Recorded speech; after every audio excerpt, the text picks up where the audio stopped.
We'll call to order tonight's Committee of the Whole for the City Council meeting on July the 6th, 2021. The City Council should have the minutes from the June 15th Auburn City Council Committee of the Whole meeting. Are there any additions or corrections to those minutes? If not, do I have a move to approve? So moved. Second. All right, have a motion and a second. All in favor, please say aye. Aye. Any opposed? And that motion carries. Auburn Downtown Redevelopment Authority, Mayor Pro Tem Witten. Yes, sir. We had 3 vacancies. Terms begin July 19th, 2021 and July 18th, 2027. We have incumbents Nancy Davis, Marlene Bowman, and Thomas Sparrow.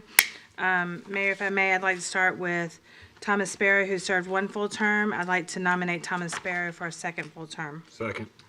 All right.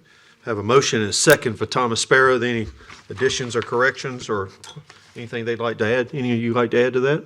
Comments? Okay. All in favor of Mr. Thomas Sparrow, please say aye. Aye. Any opposed? And we'll confirm that later on in the agenda. For the 2nd vacancy, Marlene Bowman has served 1 partial term. I'd like to nominate Marlene Bowman for a 2nd, or actually for a full term. Second. Have a motion and a second. Is there any comments or questions for Ms. Marlene Bowman? Hearing none, all in favor, please say aye. Aye. Any opposed? And that motion carries, and we'll confirm that later on in the agenda. And then for the 3rd vacancy, Nancy Davis has served 2 full terms. She has reapplied, and for sake of continuity and the fact that this authority only meets on a very select basis, I would like to nominate Nancy Davis for a 3rd term. Second. Have a motion, second. Any comments or questions? Hearing none, all in favor, please say aye. Aye. Any opposed? And that motion carries, and we'll confirm Ms. Davis later on in the agenda. Questions on tonight's agenda for the city manager? I don't have any questions on the agenda, but I did want to bring up an item of discussion for us to discuss at the next committee of the whole. Sure. If that is correct. go ahead. I had a constituent reach out to me about parking at the high school, and she's got a student that is going into, I guess, the 10th grade, and she'll be able to drive. And I think she does understand that juniors and seniors have priority, but students like her and those that are not allowed to park because they don't get the permit or whatever are going to find other places to park. And so I just want to have a discussion about that. I think it's very fitting as Mayor Anders put me on the 2040 plan as transportation. And so I think this may be something to discuss. As a former student of Auburn High School, I graduated in 2004. It has always been a problem. I know when I was in the 10th grade, I drove early and I did not have a parking spot, and I ended up parking around the corner in Terrace Acres at a friend's house. So I do know that this has been a problem, and I think it is something that needs to be discussed and figured out. So I hope that the council would support discussing this item. So what you would ask us to consider, Mr. Dixon, is for us to put this on the committee of the whole at the next meeting. That's correct. And have a discussion about this. That's Okay. correct. Ms. Crouch, this is obviously primarily a school board decision and situation here. And obviously, we understand that the city and the school board and the school system work hand in hand to make Auburn the best place it could be.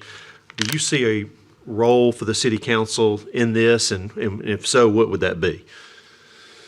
I mean, in terms of it, I think it's something that I think there can be a discussion with the schools about, but it's ultimately the responsibility of Auburn High School to provide parking for Auburn students. One of our challenges is while the city owns a large park across the street, and it's not heavily used on weekdays, we have a major arterial, Glen Avenue, that we need to move traffic on even during school hours. Every major arterial in the city tends to have crossing guards get blocked, and it is not something that we feel comfortable as a staff recommending that it be a good idea that any Auburn High School student park across the street, Glen Avenue. And we do not have personnel. We're in many school zones. We have police officers throughout the city, and it is not a simple thing to just put police officers in the street and block traffic so students can walk across the street. That's not how this property was designed.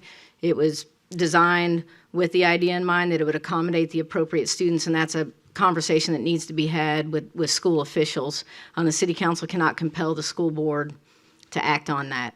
And so I think you can have a discussion about the things you'd like, but it may be best if it start with some internal meetings with superintendent and others to see what they plan to do.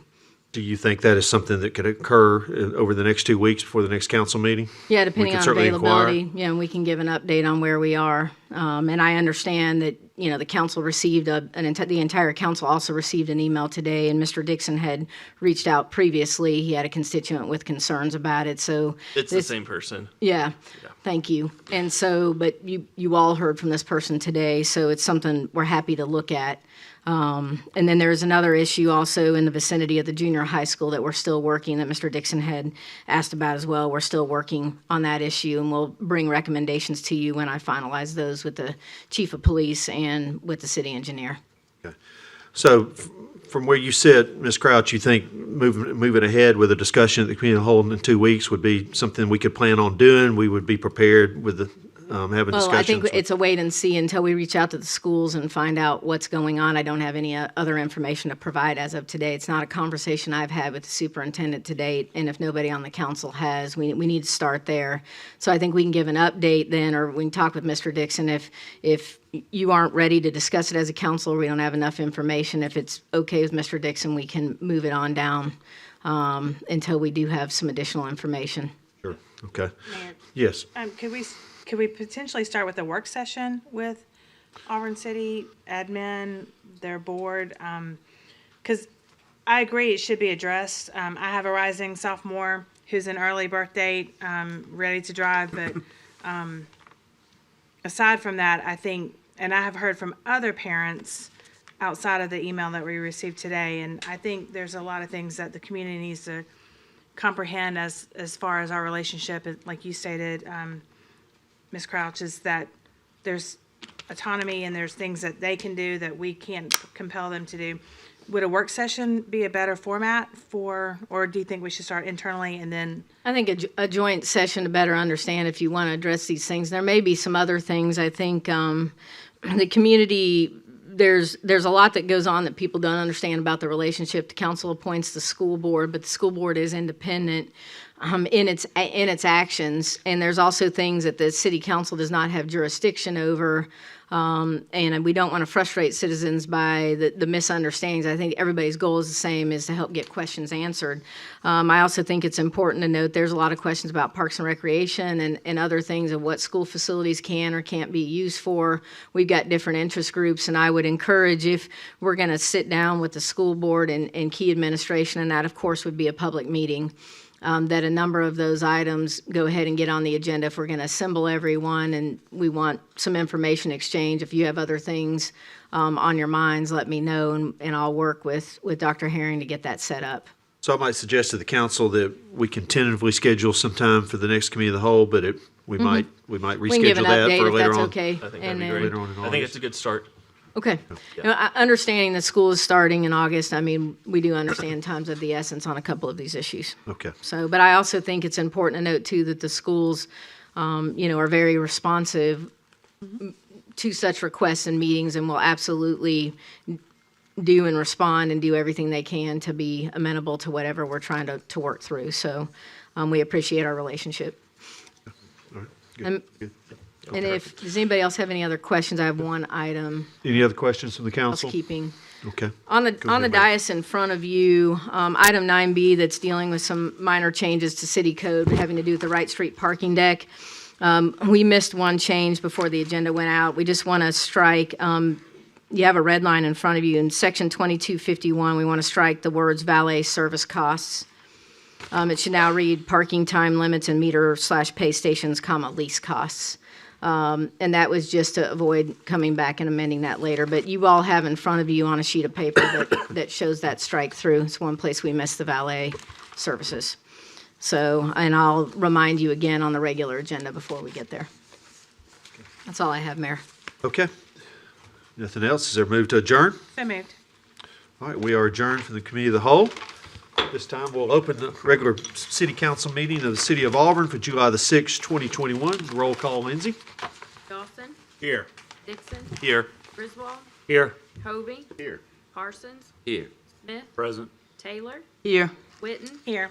Anders. Here. Would you please rise for the reciting of the Pledge of Allegiance and then a moment of silence.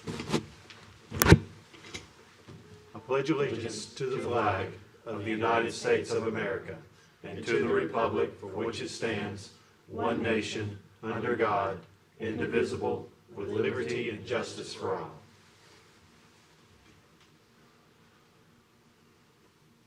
Thank you. Please be seated.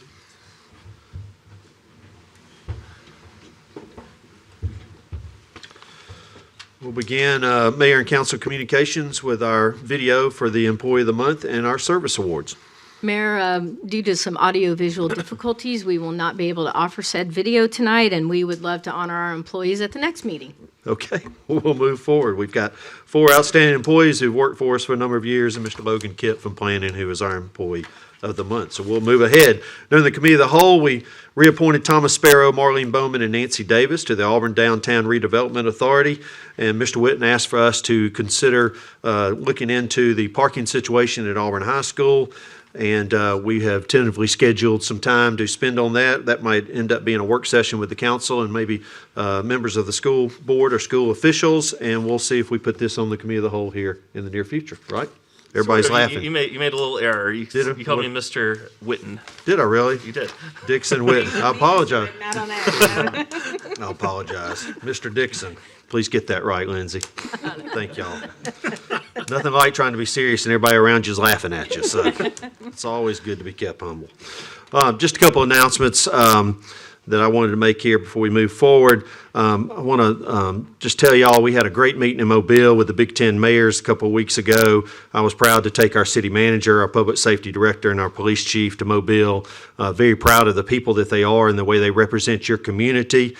And I hope it was a great experience for all of us as we got to spend time with other people who do our jobs around the state. I appreciate Mayor Stimson for hosting us.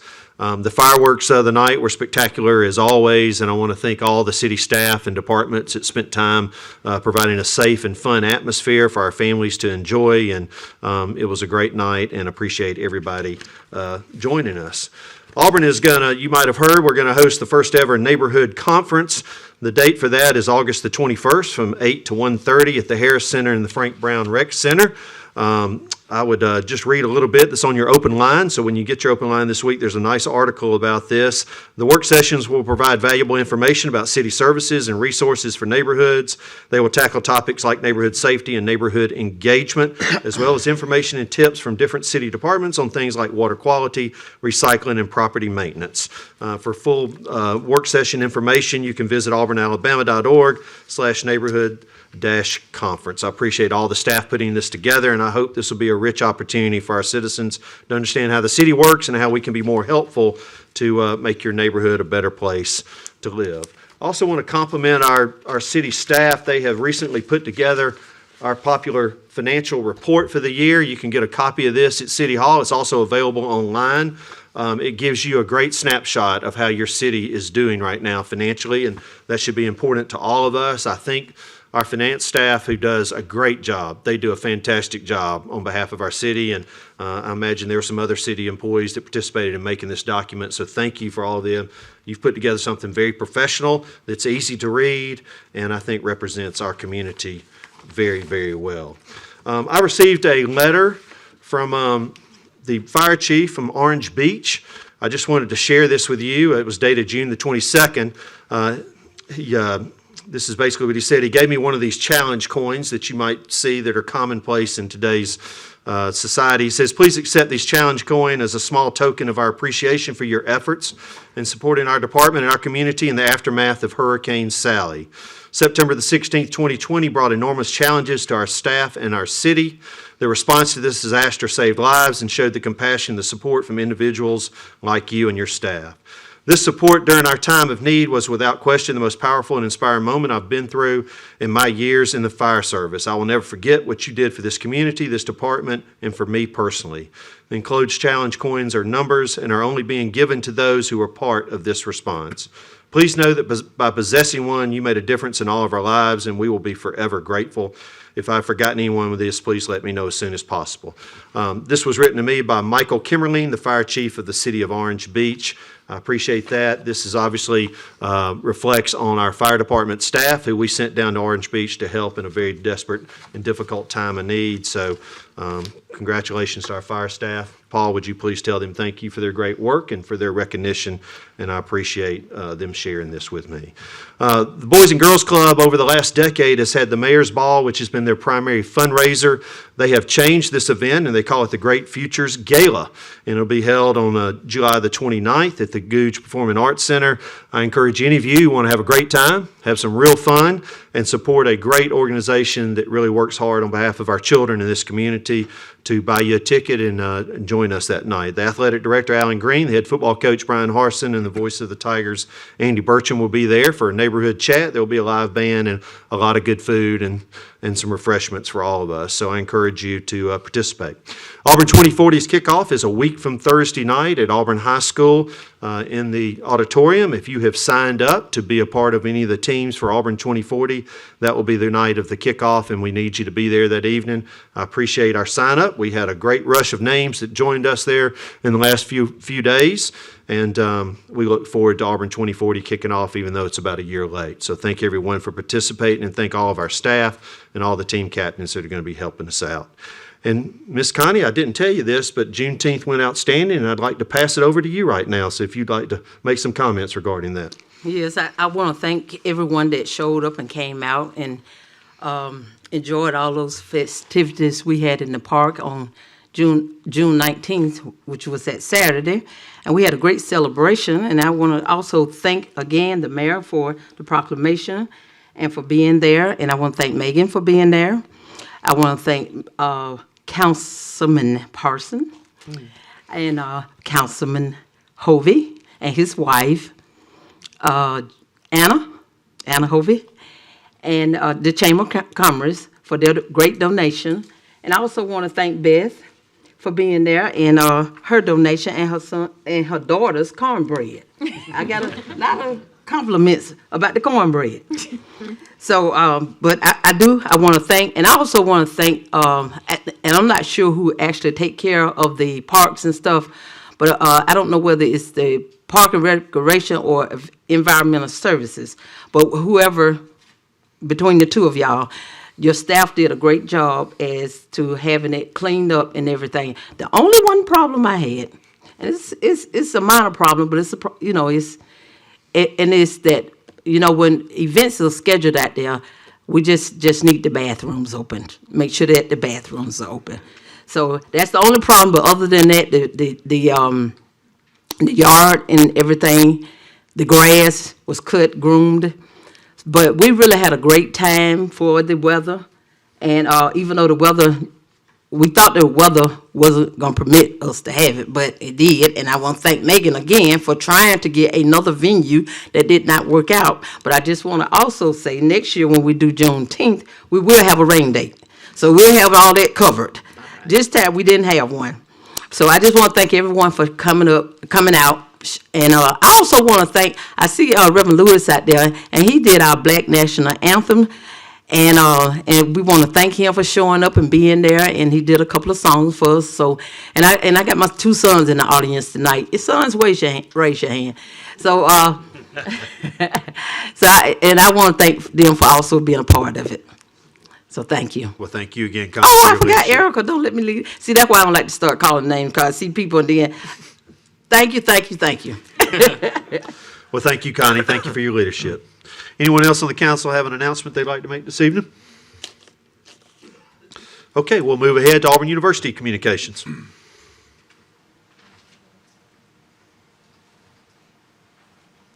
Hi, everyone. Thank you all so much for having me again. I hope you all had a great 4th of July weekend. I know it was beautiful in Auburn with the fireworks. So Camp Regal freshman orientation is finished. It's the first time in Auburn's history that we had 14 in-person sessions, 3 virtual sessions. It was immensely successful. 11,000 people, including parents and students, were welcome to Auburn. And hopefully next year it'll go back to that 10-session kind of all-summer thing. But it was a really, really great time. I had a lot of fun being involved in that. this year an Auburn senior. Her name is Brianna Jarvis. She is the first African-American female drum major. So she's made history with that, and I'm so excited to see her on the field this fall. I can't wait to get back into the stadium and watch her perform. Definitely more of an artsy, love football though. I wanted to quickly mention Lauren Bradford. She just graduated in 2021 from Auburn University with a degree in finance. She just won the title of Miss Alabama. So she says she's very humbled and proud to be able to represent Auburn University this December in Connecticut, I believe, at the Miss America pageant. So I'm really proud of her. She's super sweet. And then recently, Auburn School of Nursing just earned the top ranking in the state. Auburn University is the best nursing school. I definitely know that. I have a lot of friends in the nursing program, and they played a huge help during COVID-19, getting faculty, staff, the community vaccinated. So we're very proud of them. And then quickly, if y'all are interested in the Summer Film Festival at the Jay and Susie Gouge Performing Arts Center, I think next Thursday they have Ratatouille, if anyone's into that. A lot of family, friends, fun event. There'll be art and food. It's like a little nice get-together outside. And then lastly, we're super excited with the Kickoff of 2040 next week. We have students on all those committees, and we're very excited to work with the city with that. So, Good. Yeah, thank you so much. Thank you so much. We appreciate you being here. Okay, at this time, we'll open it up for citizens' communications on items on tonight's agenda. Remember, this is just items that are specific to our agenda tonight. If you'd like to speak to the council, please come forward and give your name and address for the record, and you'll have 5 minutes to speak. Okay, seeing no one, we'll move ahead. Oh. Okay, go ahead. I apologize, I looked down when you got up. I hate walking forward to speak on anything, but I have to. My name is Chris Sear. I live at 330 Likeness Drive in Solomere subdivision.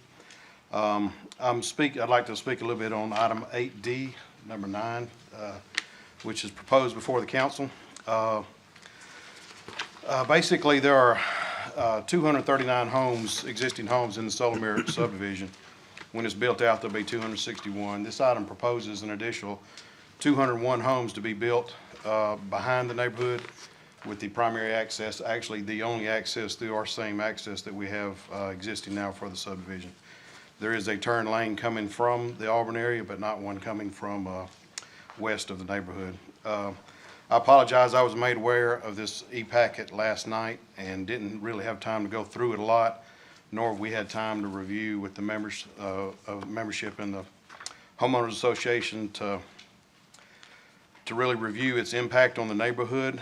The proposal is a little bit different than some of the items that were suggested that we may be, or the city may be attempting to do, and I understand some of the reasons behind that, but we'd like a little bit more time to review it before the council votes on it, so you guys can be made aware of all our concerns in that area. I appreciate your time. Yeah, Thank you. thank you. With that shirt on, I should have recognized you were standing up. Apologize. All right, anyone else? I have a question, Mayor. Is this the opportunity to speak on the amendments for the short-term rental? It is not the public hearing. There is a public hearing advertised because this is second reading and you did not hold the public hearing at your previous meeting. Okay, yeah, so there'll be, when it comes up, we'll have a public hearing. Yep. Anyone else? Don't want to miss anyone. Okay, we'll move ahead with the consent agenda. You skipped my communications, Mayor. I apologize. City Manager's Communications. Under City Manager's Communications this Struggling evening, tonight. City Manager, I apologize. an updated copy of item 9B was placed on the dais. The new copy includes one minor change to the title of section 22-51 by striking the words valet service costs. It should now read parking time limits and meter pay stations, comma, lease costs. And that'll be on item 9B on your agenda, but just wanted to remind everybody. Okay, now, Mayor, we're on to the consent agenda. Please. Does any council member wish to remove an item from the consent agenda and deal with that item individually? Yes, thank you, Mr. Mayor and City Manager. I'd like to remove 8D5, it's 8 Delta 5, and 8 Delta 9, please.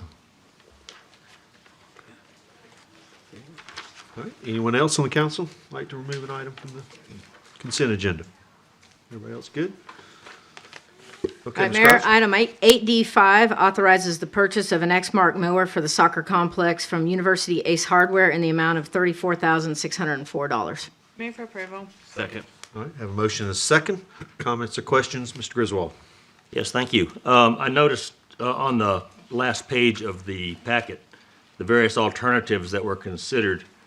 And there's one that is it's actually a higher horsepower with the same features for $8,000 less. It's just a gas version versus a diesel version, with the gas version being made in America and the diesel one being made in Japan. Is there some specific reason that we prefer the diesel over the gas for a savings of $8,000? I'll have Becky Richardson, our Parks and Recreation Director, speak to that. Becky, microphone.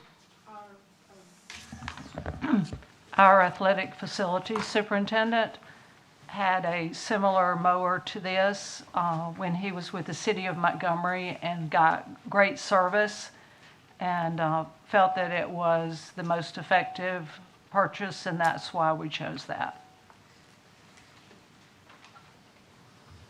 Okay.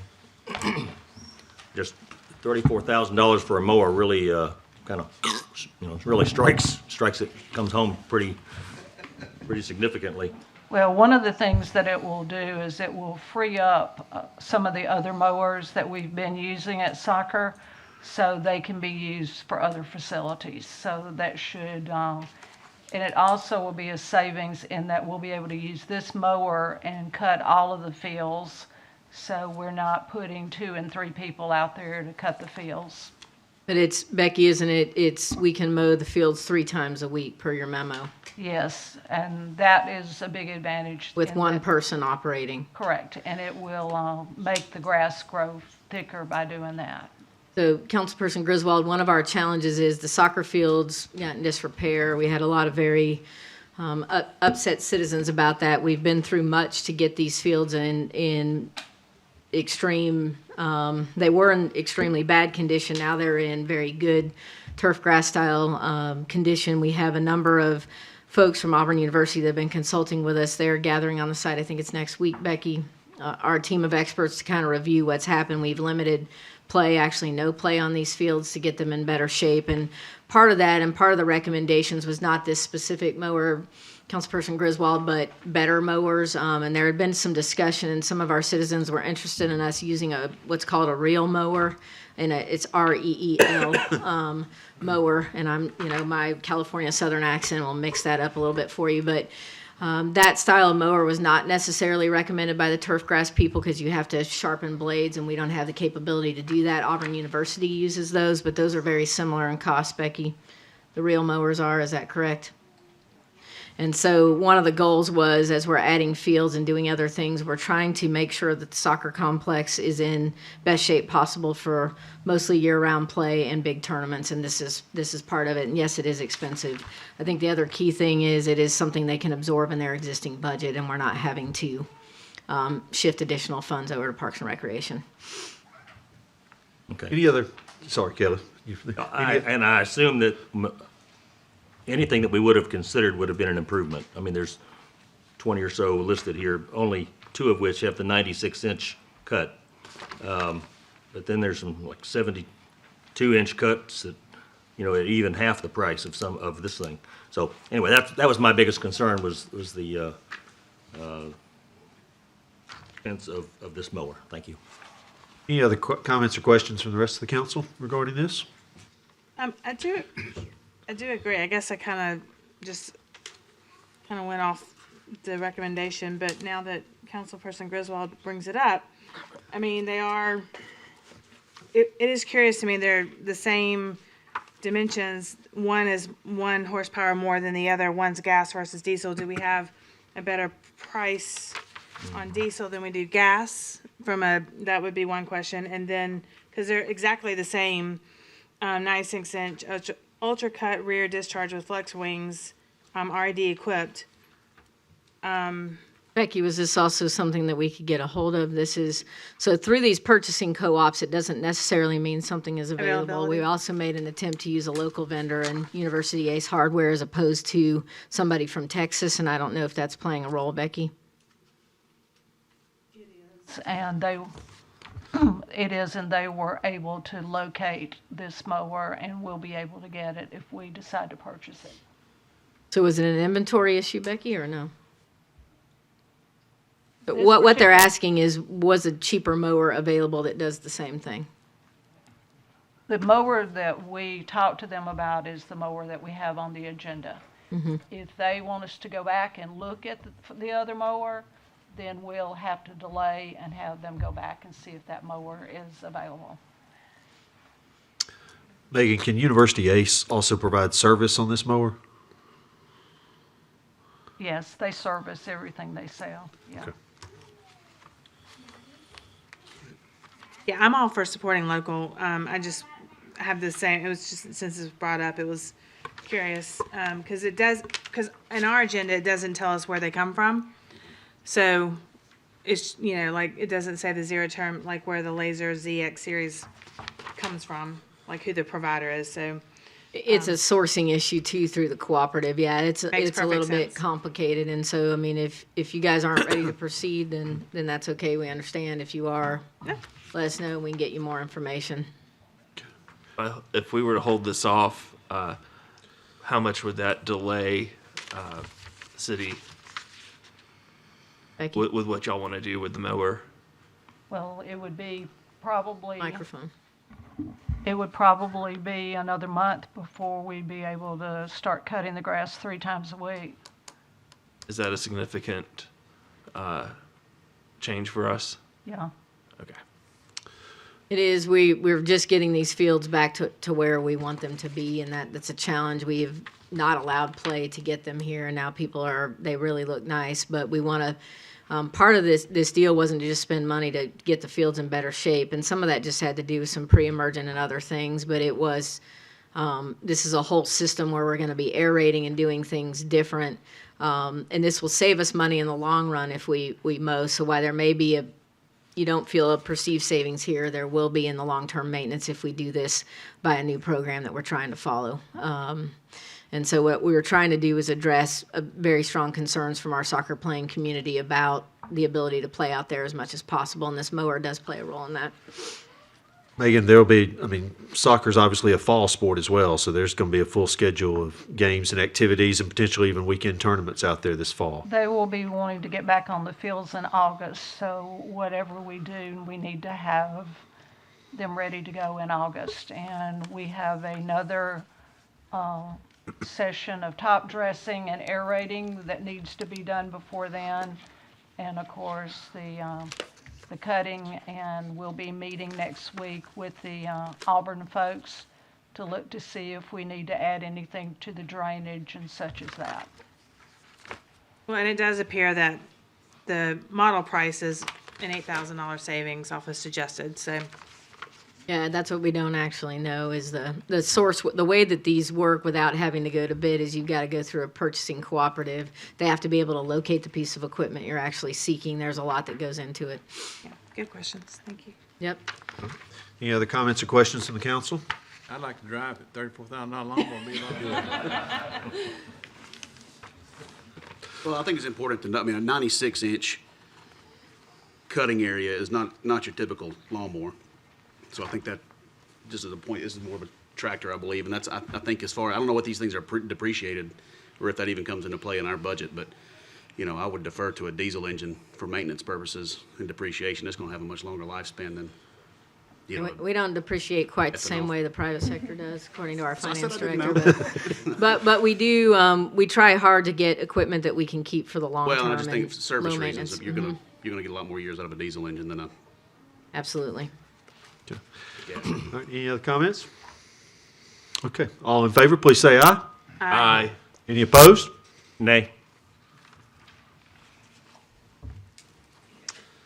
Right, and now, hold on. Item 8D9 authorizes the execution of a development agreement with Edgar Houston Builder Incorporated for the Plainsman Lake development. Move for approval. All right, have a motion and a second. Comments or questions? We'll start again with you, Mr. Griswold. Thank you, Mr. Mayor. I would propose to the council that we postpone this till the next council meeting. And the reason being that the e-packet and everything came out over the holiday weekend, first published on the 2nd of July, I believe. We received our copies, I think, on the 1st of July. But the Solomere Homeowners Association has expressed an interest in taking a look at this. The agreement itself does quite a few great things for the city. There's no doubt about it, significant contributions, but it doesn't address the primary concern of adding all these additional homes coming out the same exit onto Highway 14. So I would like to have an opportunity for the homeowners to see the plans, perhaps meet with the developer, perhaps with the assistance of the city staff, and postpone this to the next meeting, please. Okay. Second. All right, so we have a motion and a second to postpone this to the next meeting here in 2 weeks. Is there any comments or questions from the council on this action? I agree with Councilperson Griswold. It is important that there's some symbiotic understanding between the developer, the residents that are abutting this development. I've had personal experience with a development adjoining one of my neighborhoods, and it's important to understand and evaluate options for construction entrance and other things that would make a better process for all involved. So I recommend postponing as well. Thank you, Ms. Whitney. Any other comments or questions from the council? What did we approve involving this some time back? I will have our acting planning director speak to that. Do you recall what all was, or our executive director of development services, one of the two can speak to that about what. Nothing on this one. No, what did we approve previously? What did we approve to date about Plainsman Lake from a zoning perspective? I think just the rezonings. Right. And subdivision plats are not before the planning commission, but they are able to appoint. Part of the planned development district requirements were that they have a development agreement. That's correct. And then I'll have Scott Cummings, our executive director of development, explain. We've been working on this for, I can't remember how many months now, 6, 8 months? I think we've been working on this about 1.5 years. I mean, Okay. It's been a long time coming, working on this development agreement. Development agreement, reflects a preliminary layout that was submitted with the rezoning request. So nothing's really changed a lot with that. We have exhausted quite a bit of time between staff working with the developer and their engineer, working with AlDOT, CSX. There's been a lot of people involved in a lot of communication, a lot of discussions in getting to this point. So the development agreement addresses the infrastructure requirements that we feel necessary in order to make the development happen. That would it does not reflect the plat, which is yet to be submitted, that would outline the development. It's to really mainly address the Richland connector and how much contribution the developer's willing to pay, the donation of the right of way, and some of those components. A lot of the rest of it will pan its way out through the planning process, as well as the DRT process, which our city engineering staff will review extensively in dealing with those matters. Katie, did you have something else to add? Yes, Allison just pointed out that it is not a planned development district. It is Okay. just DDH. I apologize. So I think for the council to understand, if subdivision plat requests were submitted, those could run simultaneously with the city council. With the development agreement going on. I do think one of the important things to note is all along here, as we're discussing, is this is state of Alabama right-of-way and not that of the city of Auburn, and we do not have any control over AlDOT's approval of curb cuts, traffic signals, et cetera. And a traffic signal was, as you're aware, was denied at Solomere at that entrance. And one of the really challenging things about this is without more traffic coming out of Solomere, it will not warrant. So while it is frustrating for the neighborhood and totally understood, if more traffic doesn't come out of a Solomere entrance, it will not warrant a traffic signal per Alabama Department of Transportation standards. So it is a chicken and egg situation as well. There are also aspects in this development agreement that not all of these houses would be going through Solomere, and at some point in time, if the city didn't build the connector road, the developer is going to have to build the first bit of it to further connect, and that's all covered in here. And that's part of what's taken so long, is a lot of back and forth to ensure that happens. There's also a construction access entrance in here and has very much requested. The developer has been amenable to it, but again, we are relying on the Alabama Department of Transportation to approve it, and the city cannot compel them to approve it, and we hope they'll approve it, but it's not a guarantee. So just food for thought.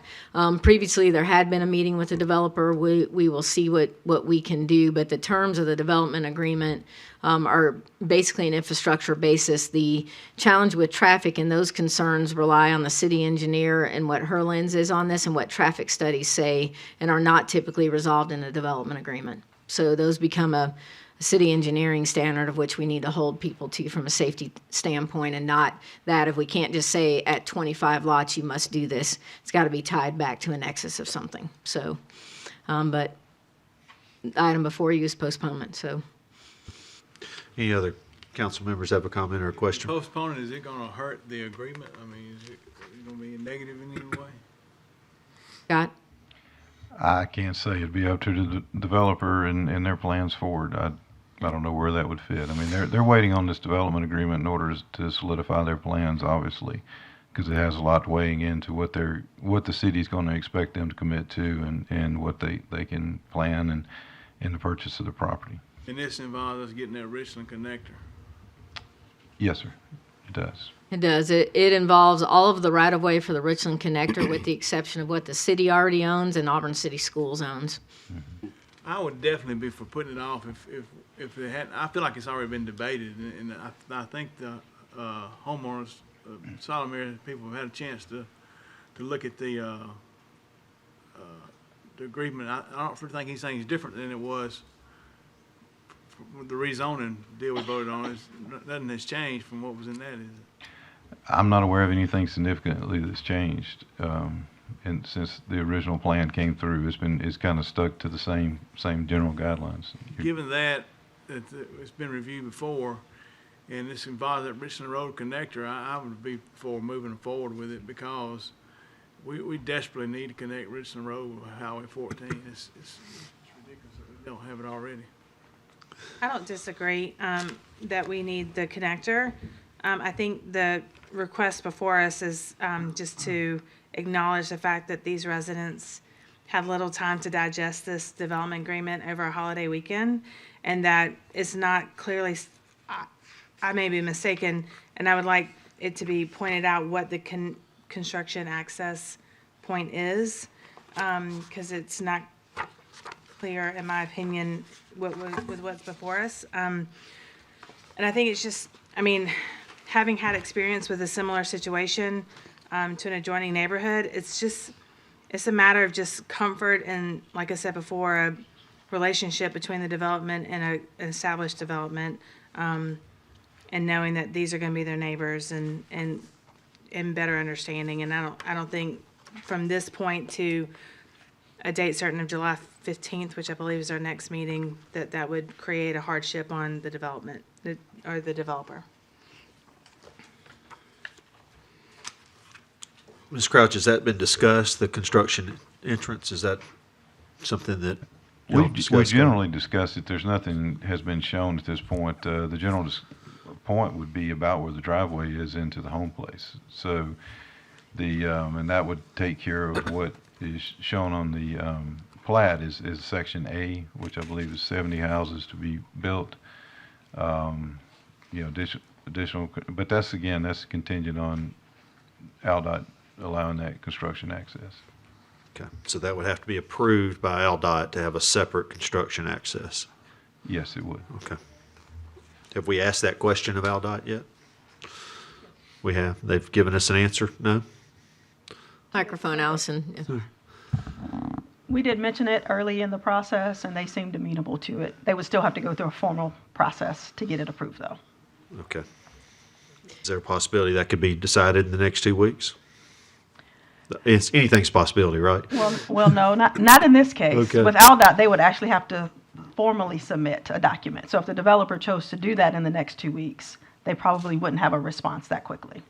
And you've got to submit a formal plans and documents and just different paperwork required, then they've got to go through their process. So Yeah, and there So the is council needs to understand that in 2 weeks, that decision might not be clear. it's not going to be clear. That's what she's saying is ALDOT's not, even if it's submitted tomorrow, it's just not in the time frame in which it works. And until we get it in writing, as we've learned with the roundabouts, Yep. it's not in writing. But it's our intent to ask that question, correct? Asking the question, we need the only way to get a formal answer is to submit a formal application, Right. which has not been submitted. And that would not be submitted by the city, it would It'd be submitted by the developer. I got you. Okay. Any other questions or comments? Yes, Gil.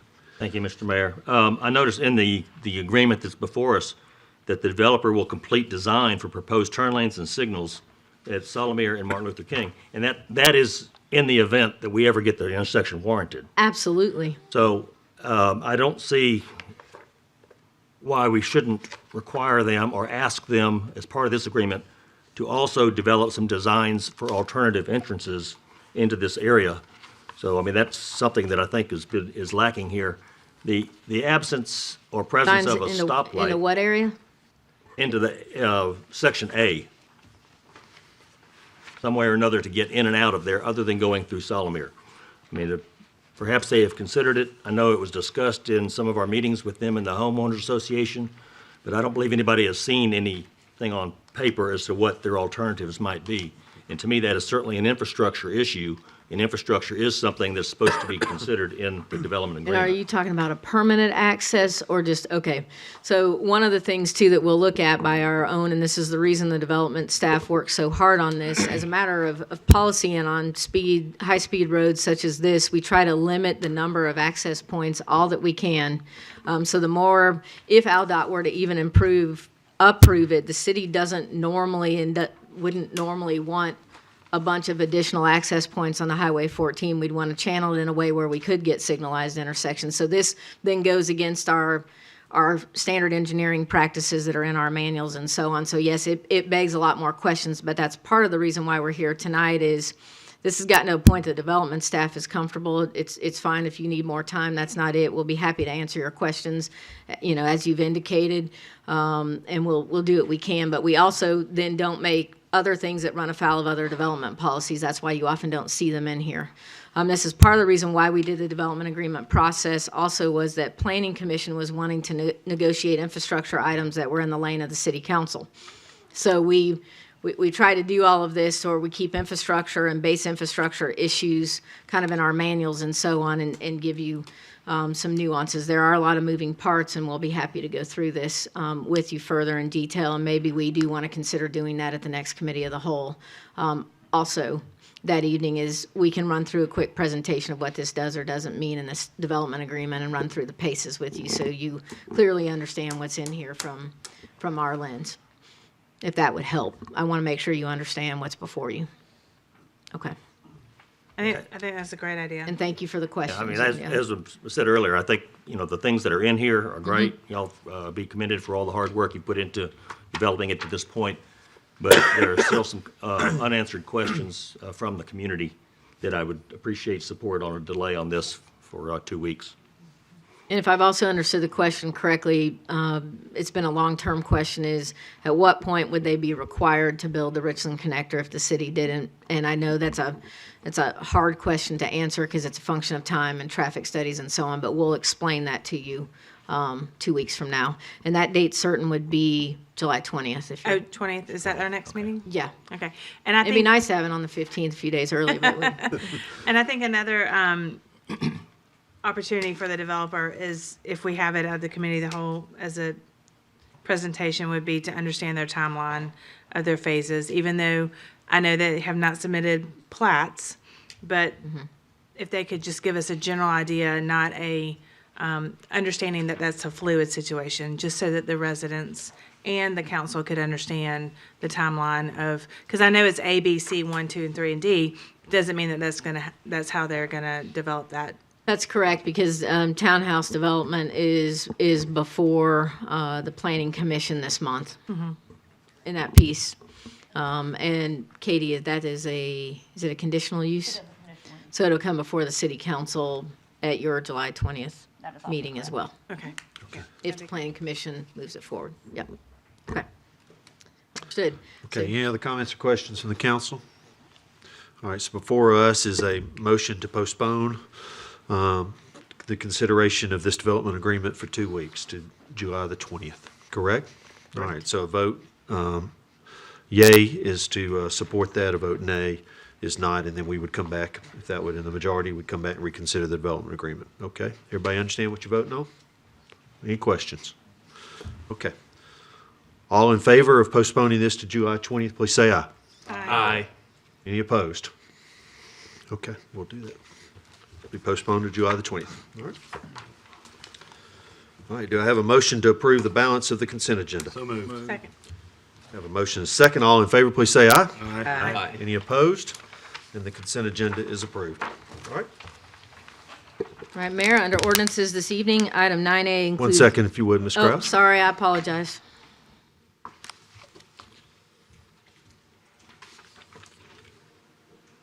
Okay, go ahead. Under ordinances this evening, item 9A includes amendments to Article 2, Section 203 definitions, and Article 5 detailed use regulations, Section 51104, home occupations of the City of Auburn zoning ordinance. These amendments pertain to short-term rentals and will provide a definition for lodging, transient occupancy, as well as clarifications on some provisions that apply only to homestays. A public hearing is required, and let the record reflect that Mr. Dixon has recused himself. Okay, so this is a second reading, so we need a motion. That's correct. So moved. All right, we have a motion and a second. At this time, I'll open the public hearing. If you'd like to address the city council, please come forward and give your name and address for the record.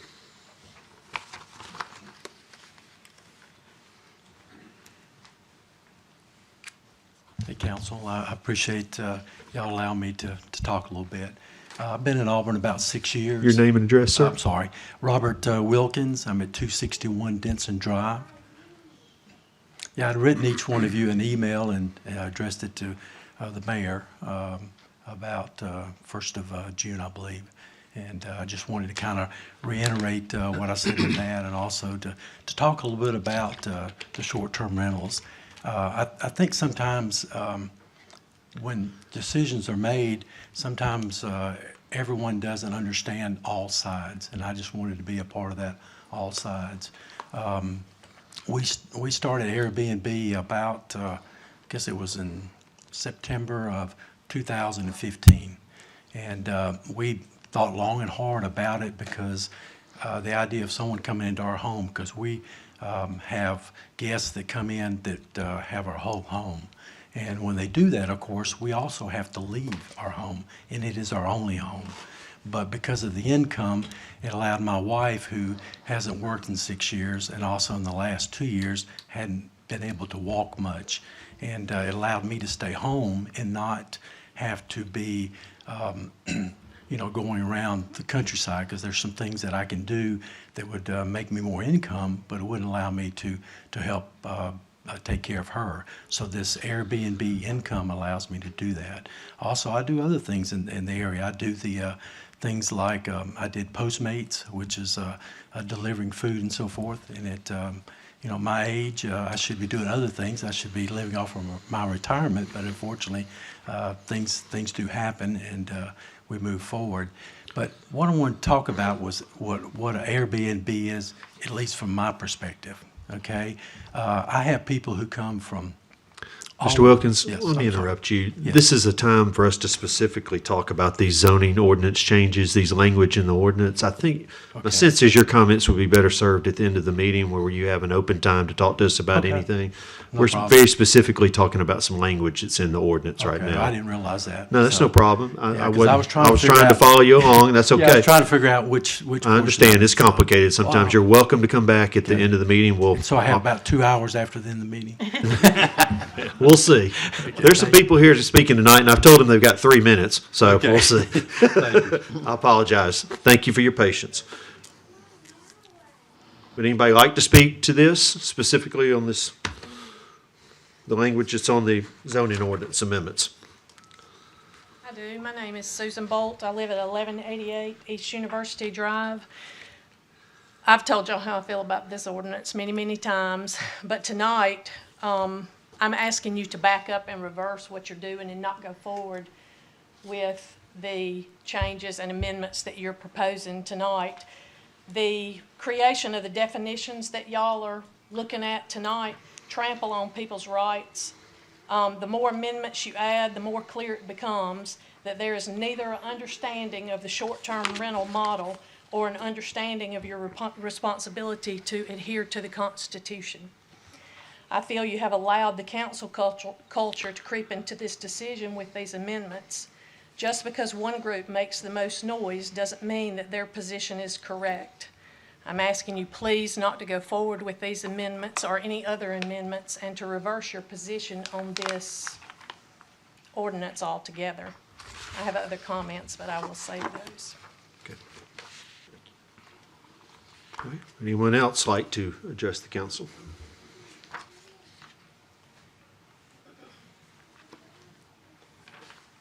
Hello, council. My name is Josh Poole. I live at 334 Hickory Woods Drive, Auburn. And I won't harp long on this, but I would also like to echo her request in that you fully reverse this amendment and not add any additional stipulations to it. I would like this whole thing reversed and overturned.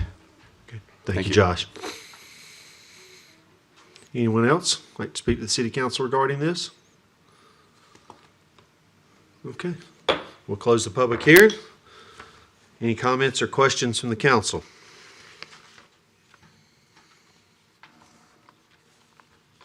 On the, with the exception of homestays, just to confirm, I know that the ordinance that was passed had two, there was a homestay and then there was a non-occupied. A short-term, non-primary rental. Okay.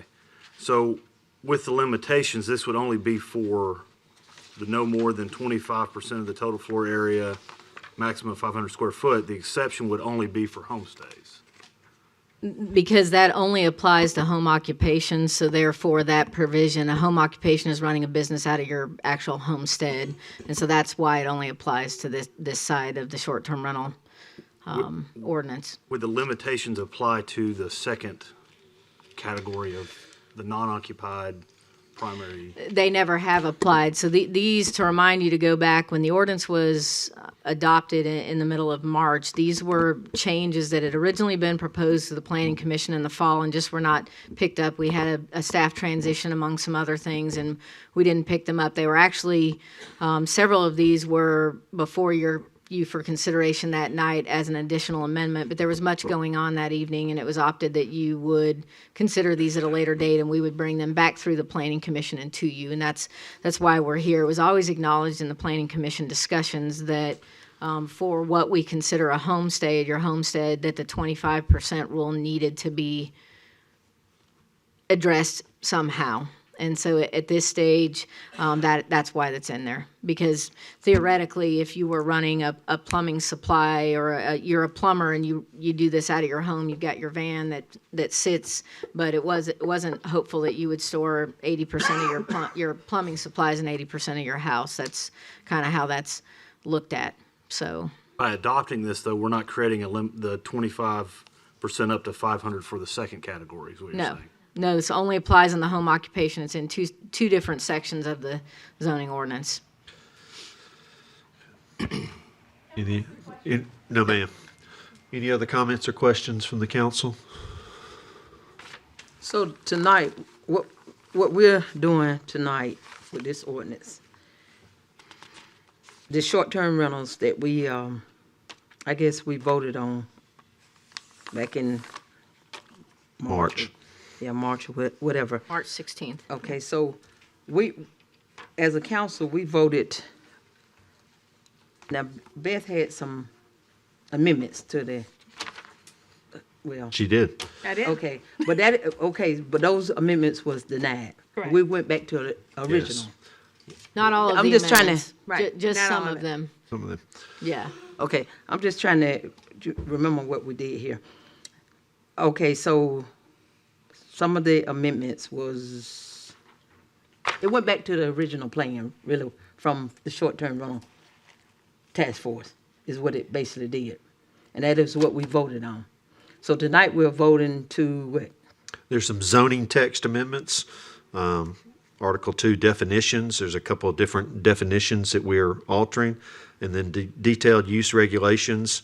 there's a couple of different changes there, item number 1 and item number 10. Connie, we're just calling this ordinance cleanup. The meat of the ordinance and what it means stays the same. It is clarifying a few things that could be confusing in the zoning ordinance, and it's making sure that they track as they were intended to track. There isn't any major change you're making tonight. What you are doing is allowing or considering to allow some things that will make it clearer to people who are trying to get licensed for these. It makes no difference for those who are not eligible to be licensed. The zoning areas where this is allowed have not changed as part of this proposal. It's clarifying things like, 30 days, to be clear, is if you're the 30-day mark and under, then you're a short-term rental. And that's what this is also clarifying for some other reasons. A lot of this tracks with our friends in Virginia, where University of Virginia is in Charlottesville, and a lot of this tracks identical to theirs. And these are just some cleanup items that we meant to get in the original draft that did not make it in. But nothing significant about the meaning of the ordinance is changing, or our plans to implement it as part of this.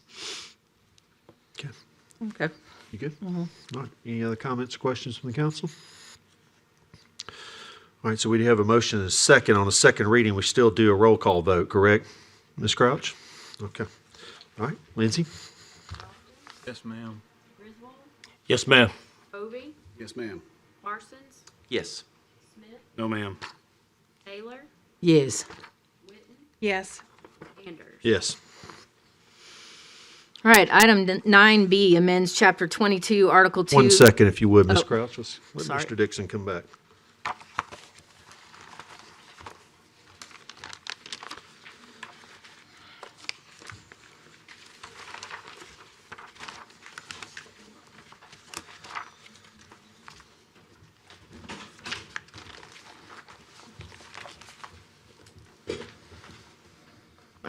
Item 9B amends Chapter 22, Article 2 of City Code to add a fee structure for the Wright Street parking deck and additional on-street parking on South College Street between Thatch and Miller, and remove several provisions that were related to valet parking in the downtown employee parking lot. Unanimous consent is necessary.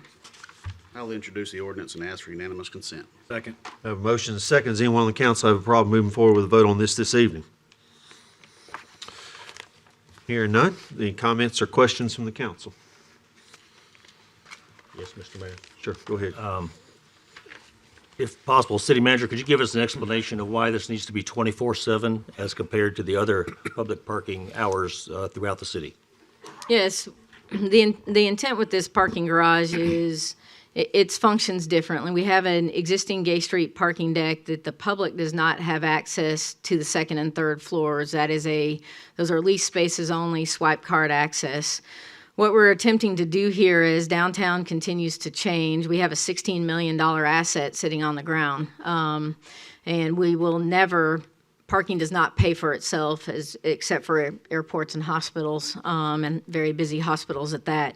But the attempt here is to be good stewards of the city's money. That's one. But the main intent is, as we operate this 24 hours a day, we have a lot of adjacent residential. We have a major university next door, and if we operate it the same way we operate on-street parking, staff is not recommending changing on-street parking hours before we do 24 hours a day in the Wright Street parking deck. We're trying to get everybody used to the fact that on-street parking is at a premium. We would like to charge more for it. There's been resistance among the downtown merchants, but the parking deck itself, we have a lot of activity around it, and our intent is to turn those spaces over. And if we throw the gates up at night and allow people to go in there, then they're going to say, well, I didn't pull a ticket when I went in.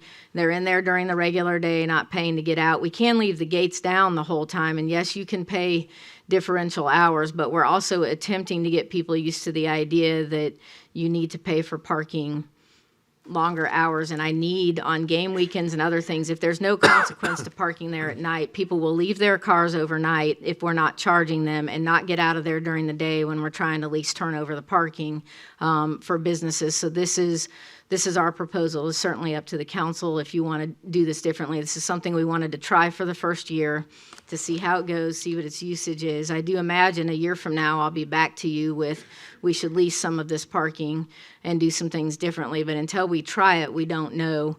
A few other features that will be available, both for on-street parking and in the parking deck that we'll be rolling out in the coming months is pay on an app. There is that in here, you are granting some permission for us to charge fees for that. The fees are only a pass-through fee. Some of them charge X amount per swipe in terms of the app will charge us. And so we're trying to make it a little more convenient. But the attempt with this is we have other adjacent uses that are 24 hours a day, or we'll have other activities, is to try to turn over our parking so we get a better idea of what it's going to be like. If the council doesn't wish to do it this way, we can do it differently, but our proposal was to try this. This also equals exactly what Auburn Bank has done, and yes, that is a private deck, but they are also charging 24 hours a day. And when we do switch this to lease parking, parts of it, if we choose to do that, we're trying to get people used to the idea of you can't just go stay in there and not move your car ever, and there's no charge to do that. So we're trying to get people used to it. Will we be able to suspend it at times, in certain periods of time? No, it is not written that way right now. We're not suspending it. Because at Christmas break, somebody will leave their car in there for 3 weeks and just leave it there. And then it's taken on the ground floor, and we're trying to encourage people to, this is not the space to leave your car for 3 weeks. It'll be $15 a day if you want to do that. We have over 50 cameras in this parking deck. We're trying to make it clean and safe and available to the public so that they will come down and patronize it. So that was the goal. It's certainly $15 a day maximum, and they're certainly not going to pay the debt service on this. So that was not the intent, but it was the intent to try to get spaces turned over in a reasonable clip. But I do acknowledge, yes, we can leave the gates down and still charge less hours a day than 24 if that's what you want to do. It's an attempt to manage our parking system better. And we would love to ask you to change a lot of things about on-street parking, but last time that didn't go well when we proposed that, I think in 2018, and so we're not ready to propose that until we can give you data on how the parking deck is working. I had a question under the holidays defined. I wanted to make sure that we could add Juneteenth to that as it's a federal holiday.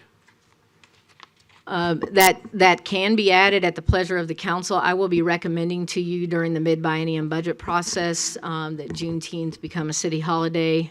And it's up to you if you would like to make that amendment now or if you want us to come back later. It's certainly, this isn't one where we've advertised a public hearing on where you can't make amendments today. That's at the pleasure of the council. So you recommended an amendment? Yeah. Okay. Sorry. That's Yes, no I would problem. recommend that as Okay. an amendment. All right. Do I have a second on that?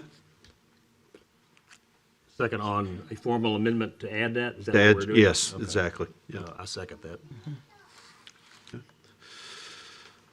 right, we have a motion and a second to add Juneteenth to the list of holidays, which is in your packet here tonight.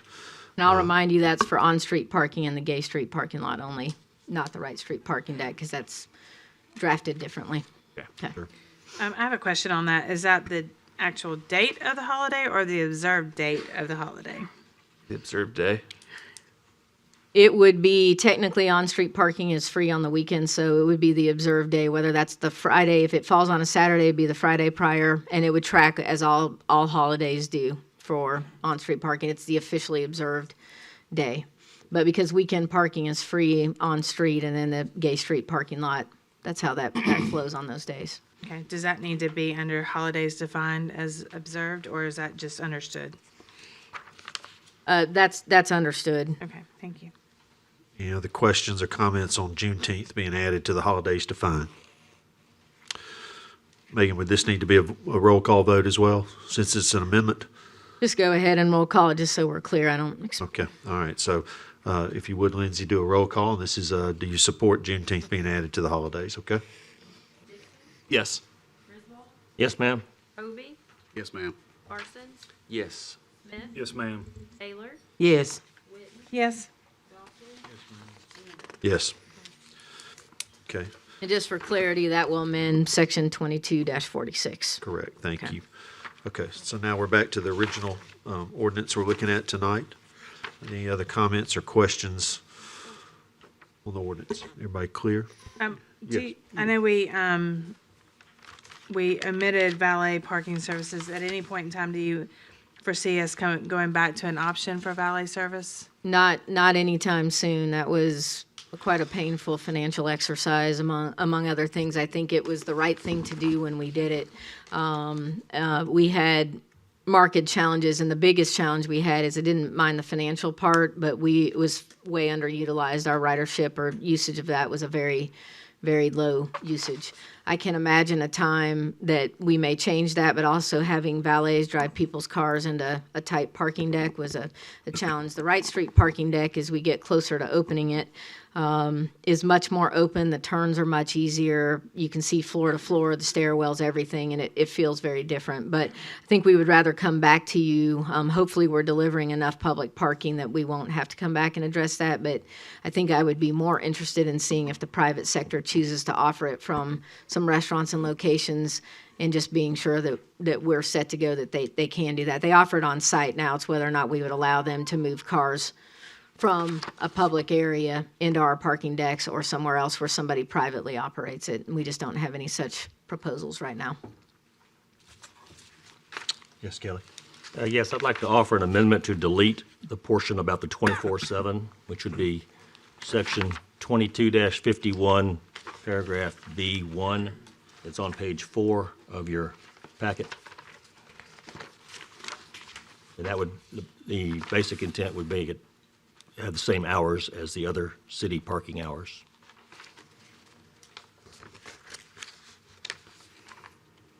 If you do strike that, and before you get a second, let me clarify one thing. That's also striking the exceptions for special events. So this would not, and David, correct me if I'm wrong, I think I would lose the ability to charge a flat rate for football parking if we strike this one.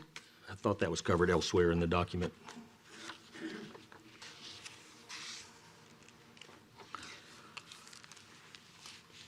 Just before you get a second on that, I want to clarify and be sure. Sure. David, is that anywhere else?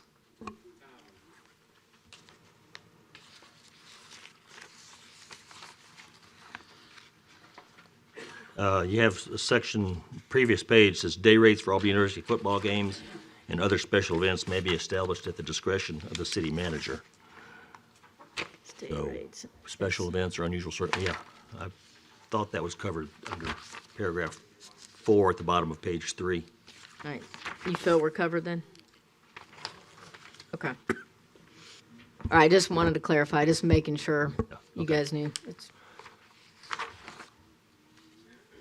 So we have an amendment to the ordinance, which is item 2251 B1. B1. So B1. Yep. Second. It's to strike it. all right, we have a motion and a second on that. Any comments or questions? I do. So we're asking to strike 24 hours a day, 7 days a week. So how does that impact overtime? How does that impact $15 a day? How does that impact enforcement? It doesn't change on-street parking hours to 8 to 6 p.m. It's just within the deck, correct? I would have to, meaning this was not a change I was aware of prior to the meeting, only just minutes before, and so I would have to research all of those. We would have to rethink it, meaning right now, obviously, we couldn't do a $15 daily maximum. If we charge from 8 to 6, that's only $10. So then, You know, I mean, there are other things that would need to be changed if that provision was made, and I would need time to look at that with staff. Well, it would impact our fines section for anything for overtime parking. It would impact the $15 a day. It would impact a whole host of things. Yeah, probably, yeah. It would. I mean, this is certainly an additional 350 spaces that, on top of the 500 that Auburn Bank privately is brought on, I mean, do we anticipate, I mean, wouldn't it be better to evaluate this over time and then come back and amend and there may be other things we need to amend. I just think that amendment contradicts a lot of other things within this ordinance that would create some hardship on the staff to try to figure out. I think it would just unravel several other pieces of this.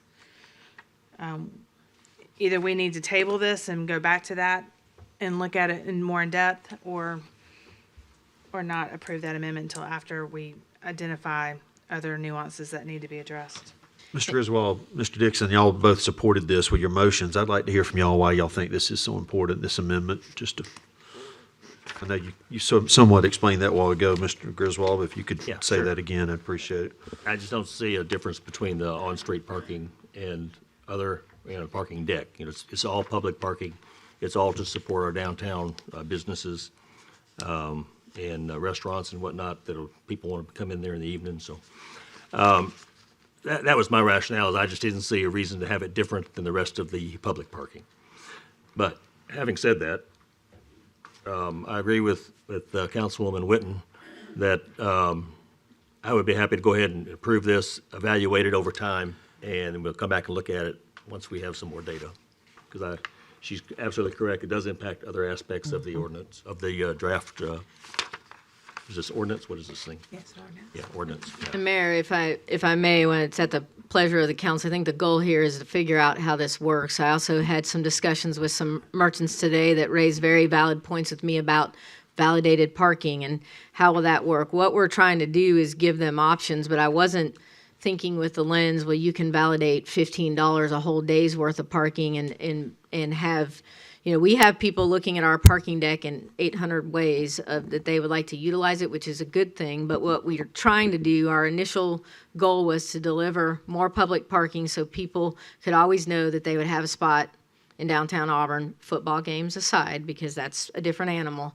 But at the end of the day, we want to figure out how this works and we want it to be utilized. I certainly don't want this to have 25 spaces a day utilized and the rest sit empty. That's not our goal. But without data, to the point that both of you have made, Councilperson Witten and Griswold, that is the goal. Without data, I cannot make better recommendations at this stage. We're going to see what works and go from there. The only exception is we do have to remember our great partners in the Baptist Student Union do have 15 spaces in there that are, to not confuse the public, when you see a space marked for Baptist Student Union, they own those spaces in a condominium arrangement, and please do not park in them.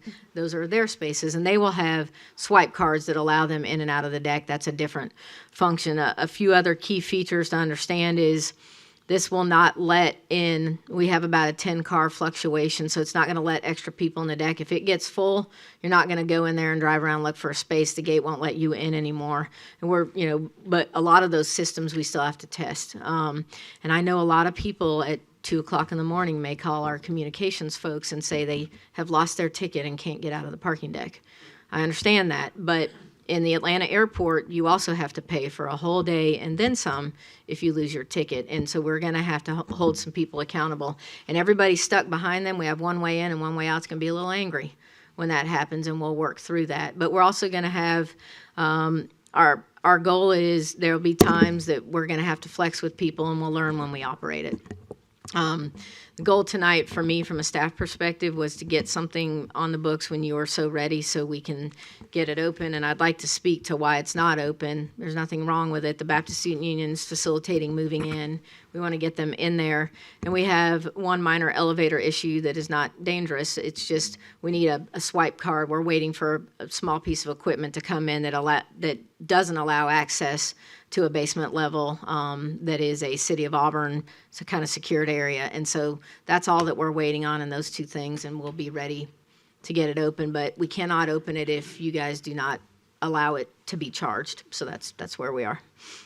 Mr. Dixon, I called on you earlier. I'll take back my second after listening to City Manager Crouch. I believe that. I'll be happy to withdraw the amendment. And, you know, we can revisit it as early as the end of the fall semester. I'll be happy to give you guys an update on what we're seeing then and see what's going on. Or if we see problems in the middle of fall semester, we'll address it. Those security cameras gonna be where the police can monitor them live? Absolutely, that's the point, and that's why I'm telling, I want everybody to know we have a lot of security cameras in there. This was the goal. They're in the elevators, they're in all the stairwells, they're up and down, any area of the parking garage, because we're gonna have people in there 24 hours a day, and it's also very well lit. It's very bright inside of there.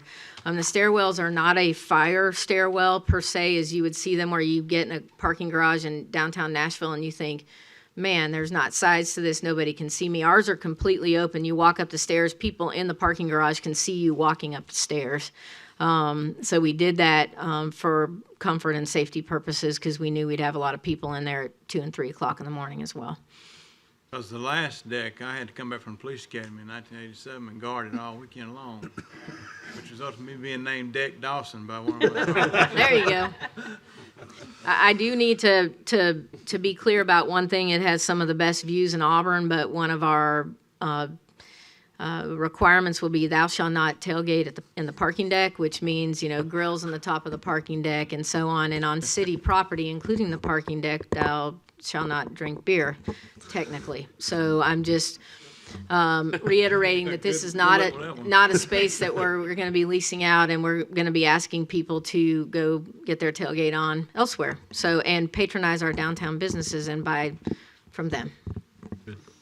Okay, so the amendment has been removed. Is there any other further discussion on the ordinance as it stands? So it's the ordinance as amended with Mr. Dixon's amendment for Juneteenth. That's is exactly what's right, under yes. consideration. Yes. Yes, okay. All right. Do I have, go ahead. Quick on the Juneteenth, that won't, I know that there's some cost associated with a holiday. That's not gonna affect, I know there's some notice requirements. We're not, that's only for this particular ordinance, correct? Yes, we will be dealing, and what I mean is it's under consideration. I'll be proposing to you, you'll see the mid-biennium budget in August, and I'll be proposing a major amendment, which we don't normally amend our biennial budget that much, but for this specific thing, we will. I'll bring that as a key decision to you to amend, and that cost is in the $140,000 to $150,000 range. Thank you. Mm-hmm. Okay, do I have a move to approve this? Moved. It's already been moved and seconded, and you just need to Second vote. reading. Okay, so roll call. Yes. Yes, ma'am. Toby, Yes, ma'am. Parsons, Yes. Yes, ma'am. Taylor, Yes. Yes. Yes, ma'am. Yes. All right, Mayor, we don't have any resolutions this evening, so those are all the items of business we have for you. At this time, we'll open up citizens' open forum. This is your opportunity as a citizen to address the city council about anything that might be on your mind. We'll ask you that you come forward and give your name and address for the record. A couple of comments I'd like to make just real quick. It's important that you address the city council and not an individual member of the council or the city staff. Any comments that you'll direct to the council, we have the pleasure of either asking the city manager to answer those questions or to get some further information for you. We please ask that you be respectful. Okay? Yes, sir. Thank you, Mr. Anders. I'm Michael Halprin. I live at 913 Say Circle in Auburn. I've been an Auburn resident for 43 years. And my wife and I will be married on the 11th for 52 years. Congratulations. Thank you. I want to speak for a few minutes tonight about COVID-19 vaccinations.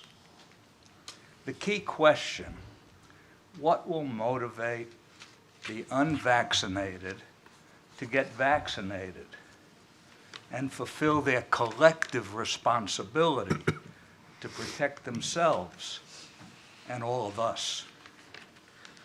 The data is overwhelmingly clear that we must act now to reduce COVID-19 from spreading. Today, it was reported in the USA Today that 99.2% of COVID deaths involve unvaccinated people. 99.2%. It was also reported that 24% of the new cases are children, and that approximately 1/3 of Alabama counties are at a high risk for COVID-19. Perhaps the implementation of the plan that I have shared with you last week is even more pressing in light of some additional reporting in the OA News. On July 3rd, the State Department of Public Health and the Hospital Association of Alabama have launched a We Can Do This campaign to vaccinate more Alabama residents. They reported that 94% of residents hospitalized for COVID-19 were not fully vaccinated, and that the Delta variant is even more infectious and spreading in low vaccination states. An article in the July 4th OA News editorial encourages college leaders to require vaccinations, but also suggests an alternative that includes frequent COVID testing and insists that unvaccinated students wear masks.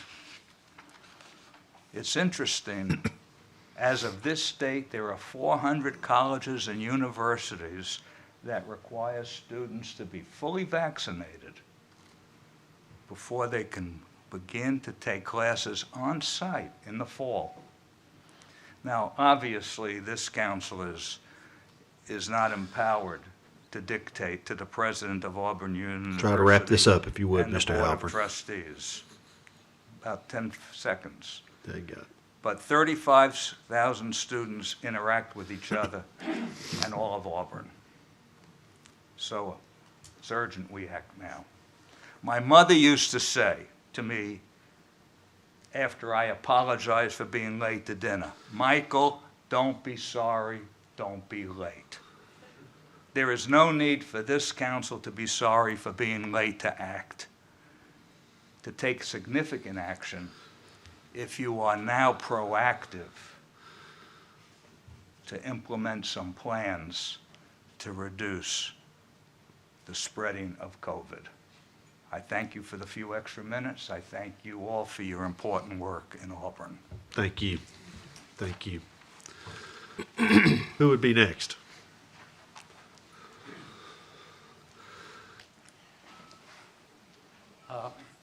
My name is Mike Friedman, 1113 Eagle Circle. I'm a retired professor at the chemistry department, chemistry and biochemistry. My background is in protein chemistry, and I have a good working knowledge of genetics. I'm just here to support Mike's statements and just to point out that the safety of this vaccine and the beauty of this vaccine is just something way beyond anything anybody thought of. People are worried about it. People are talking about that, oh, there's danger. There's a lot of information on the internet about the poorness of the vaccine or what have you. The vaccine has been tested now and dealt with for about 10 years. It actually was started in my old university at Pennsylvania, where, by the way, the previous president also went, but not too much in the way of science. But they've been working on this for 10 years, and all they've been waiting for is a pandemic. Well, they got their pandemic, and the thing has worked beautifully. It took them, after they got the sequence from the Chinese, it took them about 3 months to make the vaccine. It took them about another 5 or 6 months to test it out among the people. That's within a year. Vaccines normally took 4, 5, 6 years to be made. This went very fast. All vaccines in the future are going to be made this way. A lot of things are going to be made this way. What you have to do is just simply let the people know, from whichever way you can, that this is safe and this is necessary. Now, everything you've been talking about today, dealing with the protocol and business of Auburn, may go down the drain if you have in the fall a large number of people still carrying the vaccine. Right now, maybe 32% in Alabama. But by the fall, you're going to have football stadiums, you're going to have a theater, you're going to have classrooms filled with people. And if they carry the virus, you may have to shut down again. You don't want to do that. Nobody wants to do that. And the only thing that we can deal with is trying to get the vaccine into arms and get the virus down. Thank you very much. Yes, sir. Thank you. Who'll be next?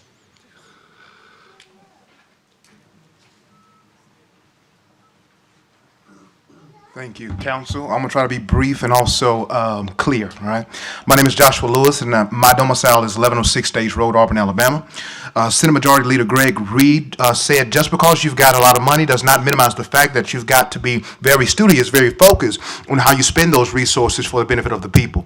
I'm an executive member of the NAACP, Lee County, and the founder and prime minister of the Carbon Academy of Lee County, and I am one of the many who represent the people. In this case, we're talking about the black community in Auburn.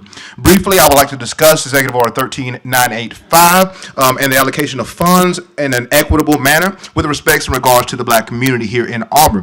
Executive Order 13985, titled Advancing Racial Equity and Support for Underserved Communities Through the Federal Government. The order states that for too many, the American dream remains out of reach, entrenched disparities in our laws and public policies, and in our public and private institutions have often denied that equal opportunity to individuals and communities.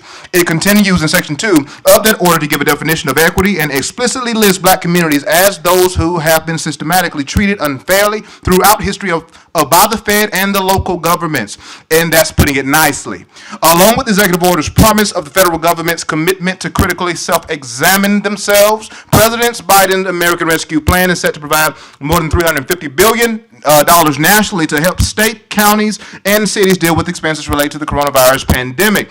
As reported by the National League of Cities, the city of Auburn is expected to receive upwards to about $16.1 million as part of that plan. I stand as a member of the black community saying that we as a black collective desire to be included in the planning and the allocation of a portion of said funds. Yes, even in the early process of proposal drafting, which I am aware of. Auburn City Manager said in an article, not to call out, but just to quote the article, as soon as we do get guidance, we will make a plan internally to propose that plan to the City Council and then try to proceed with spending the money.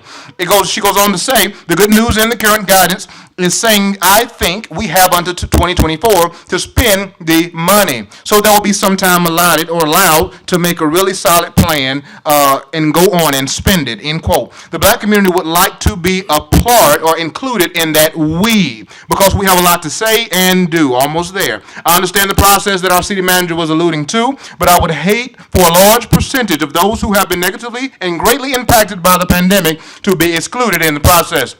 No one knows what the proletariat, i.e. the people, need better than the people themselves. In a very real way, we are organizing and we are strategizing, and we will soon return with proposals that we deem to be equitable, very reasonable, especially considering the disproportionate effect that the pandemic has had on the black community and all the underserved communities. 3 minutes will not allow me time enough to talk about the educational disparities that have been compounded in this pandemic. I don't have time in 3 minutes to talk about the health disparities or the economic wage gaps. We'd love to work with you all, council, and devise that so-called good news plan that was spoken of in that article mentioned above. And maybe as we devise that plan together, council, Auburn can take a look, an introspective look, and see if there be any systematically oppressive ways that have been ingrained into the fabric of this city that may need to be addressed as we move and push toward economic equity and relief. And finally, to the entire council and all, Please wrap it up, Mr. all with responsibility, thank you. In the name of equity, we hope that you would be open to meet with us, myself, and colleagues as we represent a great deal of the black community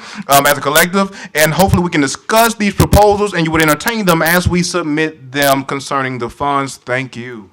You're welcome. Oh, thank you. All in one breath.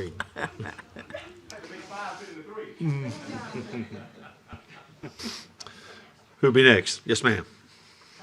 I just salute you guys because I am exhausted from sitting back there. Not from him, but just from the entire meeting. My name is Christine Ball. I am a resident at 130 East University Drive, H106 here in Auburn, Alabama, as well as 160 Lee Road, 817 Auburn, Alabama. I actually have 2 comments. One in support of the Executive Order 13985. What I will back up on is, again, just equitable distribution of those funds. The Executive Order outlines that there are 12 categories of funds disbursement. So I'd like to go through those 12 very quickly with you. They should be distributed amongst food insecurity, employment assistance, mental health services, child care and youth services, education support, rental and utility assistance, mortgage assistance, economic development, public health, transportation, PPE and cleaning supplies, and healthcare services. So as my colleague has mentioned, that we are trying to put together very strategic proposals that fall within these 12 categories to ensure that those funds are allocated towards serving the Black community here in Auburn, Alabama. My second comment is on behalf of my husband, who plays basketball at Frank Brown and also at Boykin, and he is interested in trying to determine why, in fact, Boykin has not been opened now that COVID has somewhat subsided, and he wanted to know, he said he just wants to know and see what is preventing Boykin from being available for free play as it was pre-pandemic. Also, everything I said as to how it serves an intermediate between facilities. Currently, they go all the way to Frank Brown, which is far from our home, so him having to go back and forth, whereas he used to hoop at Boykin. I'm not sure if there are other members. I think they came as a group as well, but I am standing on his behalf while he is with my 3 kids in the car. So he just wanted to get better insight from you all as to what is preventing that facility from being open. We understand it has something to do with economic development, which then falls into my field, which is the executive order of 13985, and how we can work together to ensure that the resources and facilities in this area can be used to serve all people in our community. So I appreciate your time, and I have a minute to spare. Sure. Thank you. Ma'am, before you leave here tonight, let's make sure we get your contact information. We'll get you an answer on that. Thank you so very much. Yeah, we'll ask the staff. Can we, is this the time that we can say something? Yeah, hold on. Okay. Yes. Okay, now, we got Mr. Davis in here, so he can't answer the question about the Boykin situation, or? So the policy is our staff does not respond to citizen comments. The council has to ask the city manager to respond. This is a time for people to bring information forward to the council. That's it, meaning, and that's up to the council from there. We're not always prepared to respond, and I don't mean about this particular issue. I'm saying generally speaking. So staff is here as a resource, but you've got to ask the city manager, who will then instruct staff to answer a question. So that's Okay, the why. well, I guess basically that's what I'm doing then, Megan. I did ask you. I said, if since we have Mr. Davis here, can he answer the question? That's what I asked. No problem. Okay. Meaning, there also, I want to remind everybody that the Boykin Community Center is very much a community center. And we very much have a number of daycares, senior programs, Boys and Girls Club, and other activities going on there. And to the very questions of COVID that you've heard about tonight, there have been some concerns about full use of the facility in areas where children, a lot of which are not eligible to be vaccinated, are spending time. So Al, would you please respond? That certainly is a huge concern of ours. At this time of year, the Boys and Girls Club use the gym. They use it all day, from 7 in the morning till late in the afternoon. We do not want to mix any outside activities when we've got that many children in the facility. As you know, a lot of the children have not been vaccinated. And we have 100 kids probably over there in Boys and Girls Club alone. Free play used to be done in the morning. We don't have enough turnaround time between 6 in the morning and the Boys and Girls Club arriving at 7 to get it ready, sanitized, and feel comfortable that the children will be safe, because they use the gym extensively all day long. That's a challenge we have at Boykin. We have a lot of children, including a lot of infants. And until we can feel comfortable that we have kind of gotten through this phase of COVID, we would strongly encourage not to mix those type of activities until we kind of know things okay. And I've expressed that to folks that have reached out to me. I said, this is not a recreation type center. It is a community service facility that houses quite a few tenants, mainly children, mainly seniors. I said, let us try to get through the next few months and see how this thing shake out, and we might can revisit it in the fall. But for now, I very strongly urge not to mix the two uses right now. And Al, in the fall, when the children are back in school, morning play may be a very good possibility. Might be a very good possibility, because we won't have, there'll be a lot of gap between the time. And later in the evening and too, later in the evening for the children beyond to get recreation programs. Yeah, once Correct. the children clear. Yes. Okay. Does that help? Yeah, that helps out a lot. And the reason why I asked you to ask him to express that is because maybe that's what you know, I don't have a problem with the answer, so don't think I had a problem, but I just want to make sure that the young lady that asked the question understand why the gym is not open at this time. And I think the activity is different at Frank Brown than it is at Boykin. And I understand that, you know, Boykin has tenants, and I just want her, you know, to relay that to her husband or whoever want her to ask the question, that there's different activity that goes on in Boykin. And I hate that you have to drive a long ways to, you know, to Frank Brown, but you say you got 3 kids in the car, so you should, you know, that's pretty understandable that you wouldn't want your child to be mixed in with people maybe in and out of a building where everybody has not been vaccinated. And I think I would feel the same way if my boys were still young. I would feel the same way. So, you know, I don't want nobody to take it personal, so that's the reason why I'm glad that, you know, Al was able to explain. If she has further questions, Ms. Crouch, where should she direct those questions? The easiest thing, you can call community services, but I think a lot of citizens, if you don't know where to call, just call 501-7260, which is the City Hall main number, and we will get you at any time to the correct department. And that's the easiest place to start because a lot of people don't know who to call, so then they are not sure. So just call 501-7260, and our main people, they work directly for me, and Lindsay's one of them sitting across from me. They'll answer the phone and get you to the right person to answer your question, and that's what we're here for, and we would love to help you. So, And I we guess appreciate you coming. And I guess another thing that you probably want to elaborate a little bit on is the fact that there will be a gym phase 2. You know, so that'll be a little different when they put the Boykin phase 2.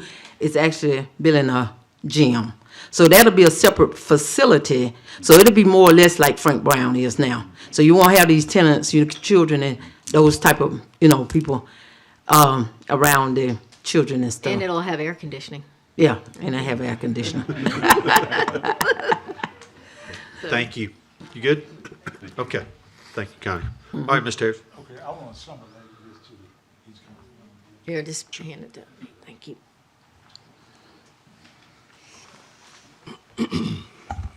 My name is John Andrew Harris. I'm the ex-commissioner of Lee County. I was one of the first black elected city council in the city of Opelika. I live at 311 East Avenue in Opelika. I'm here today and I rise to this occasion about Executive Order 13985. And I'm the one that working with Michael Hill and the one from Georgia and the Southern Regional Group. And this, what the people before me have said, mean a lot to our community. We need help. I be out here every day with the people and the citizens. We trying to get an invite from all the ministers, the lay people, business people, and all of them. And all the people I had talked to in the community, they said that they want to see this community better for all of us. We can have a unique opportunity today, tomorrow, in the future. If we can work together for the betterment of the city of Auburn, Lee County, Opelika, all of us working together in Lee County. Because I'm going to tell you something that I found out, that I got the opportunity to not only deal with Lee County, some other cities and counties, and I talked to different people because they got me to communicate, because my expertise is working with people and bringing people together. And I found out that what we got now, giving people hope. We need hope in our community. You know, we got lots of things that happen, we all this shooting, drugs, and all this thing right here. And I talked to the people about that. We can solve some of them problems. We can solve some of those problems. I told the community today, if we clean up our community, dress our community up, make our community look good like everybody else's community is, we will have a better community. We had a forum the other day over there at Bishop Tarver Church, and they had people talking about education, and that dear hard to me. We can do something about that, because most of the people that I talk to in these churches, these ministers, They got a program already in place, set up to help the community. Because what I'm finding out, when we get to the first grade, people don't understand the lesson. And I talked to the superintendent of education. They said, John, we don't have the money to build a classroom. But with this funding coming in now, we can solve some of them problems. And I want to let you know, because it was a miscommunication. I talked to some people in the Treasury Department, and my understanding, all the cities, all the counties know what this money should be spent for. I know that because they're coming in this month in order to another county in the state of Alabama. They wasn't going to doing what they're supposed to do. We got to be very careful. If y'all would be sharp and smart, and we can all work together, I think that what my thinking is, you got people that have been having town hall meetings, been meeting with the people in their community. They know what needs to be done. I'm out here working sometime with them, and I hear some of the same thing because I've been invited. But I ask you to listen to us and work together, and I guarantee you when we come back, each one of you are going to be proud of the city that we live in and we represent.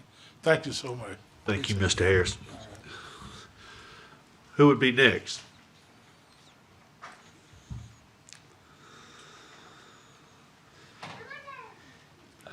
Mr. Mayor and Council, I appreciate the explanation on Boykin. I was prepared to make comments on it, but certainly don't need to repeat yourself. I would just say there's a domino effect when we were all playing at Boykin, of course. There are a lot of people who are no longer able to get on the basketball Can we get your court. name and address for the Oh, record? I'm sorry. John Pudner at 561 Shelton Lane in Auburn. So I would just say a lot of people who play have been displaced because there's obviously a limit, COVID restrictions, et cetera, when we're all playing at Frank Brown. So there are a good number of people just don't get in the exercise. Certainly not at all dismissing the explanation. Thank you very much for that. I would just encourage you, as soon as possible to please consider this. I think there are some health benefits to the community. And I would say, too, a bunch of us pick up brooms and sweep up after ourselves. So if there's ever a point at which you need an extra workforce to be supervised, we're happy to help with the cleanup, too. But thank you for your consideration as early as you can open it. And I just want to compliment all the employees. Frank Brown and everywhere else are fantastic. So we do appreciate how quickly, that gym was reopened after, obviously, several months when everything had to be closed down. So thank you so much. Thank you, Mr. Butler. Anyone else? Sure.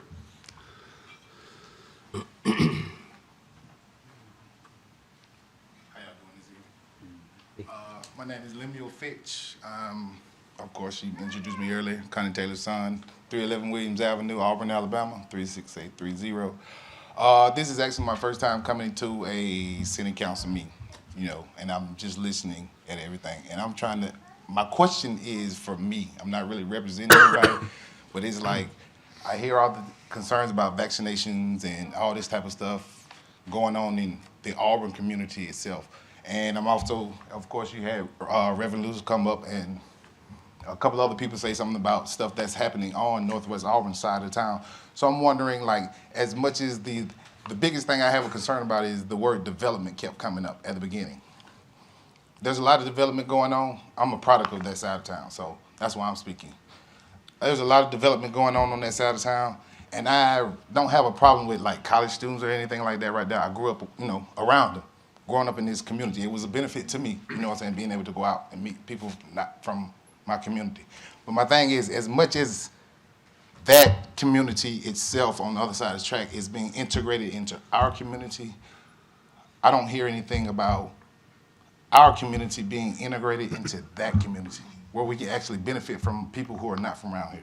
Not necessarily everybody coming into our community, but, as a whole, if we are the Auburn community, you can't leave that side of town out. I'm not asking anybody to make any decisions on anything, but it's kind of like, excuse me, I'm not getting choked up, You're good. I need some water. You're good.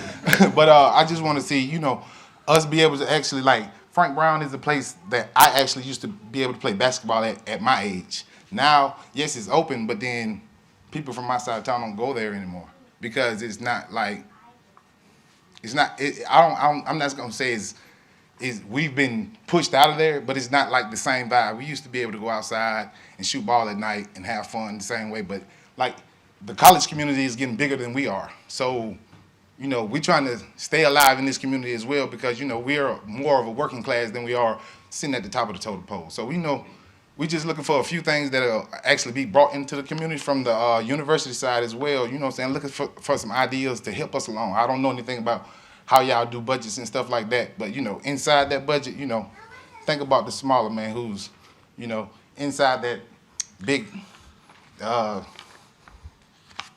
parking place y'all want to do, who might want a job in there. Or, like y'all said, y'all got a $34,000 lawnmower y'all talking about. How about take 10 people from my side of town and let them cut it yourself? You know, $34,000 won't even cost you $34,000 then. Just an idea, you know. Throw everybody in there in the mix. That's all I'm asking for. Appreciate it. You're good. Thank you. You come back anytime.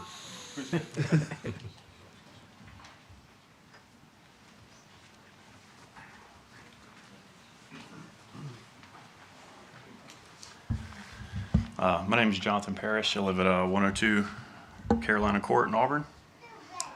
Just wanted to share my thoughts on the short-term rental ordinance. And thank you to the council and Mr. Mayor for giving me this opportunity to speak. Sure. So I think most of us all want the same thing. You know, we want what's best for our neighborhood and our city. We just want to live our lives freely and do so peacefully with our neighbors. We just don't always agree on how to do that. I know this ordinance is a divisive issue. I get that. There's a lot of people who strongly oppose STRs, and I can certainly empathize with them. I don't think anybody purchases a home in a residential zone with the expectation that there'll be a steady stream of new people or customers next door. I think again that's a fair expectation when you buy a house in a residential area. But what I think we can agree on is having commercial versus residential zoning. Of course, there's long-standing legal precedents that allow local governments to divide the city into commercial versus residential. I don't think anybody here would agree to operating a home gym, a public gym, restaurants, a marketplace, or any other business out of a residential area.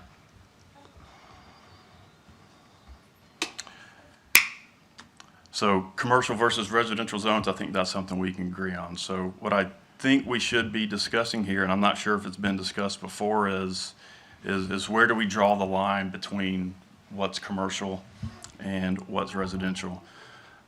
So I think surely I can have an occasional yard sale and not be in the flea market business. I think my kids can have lemonade stands and not be in the restaurant business.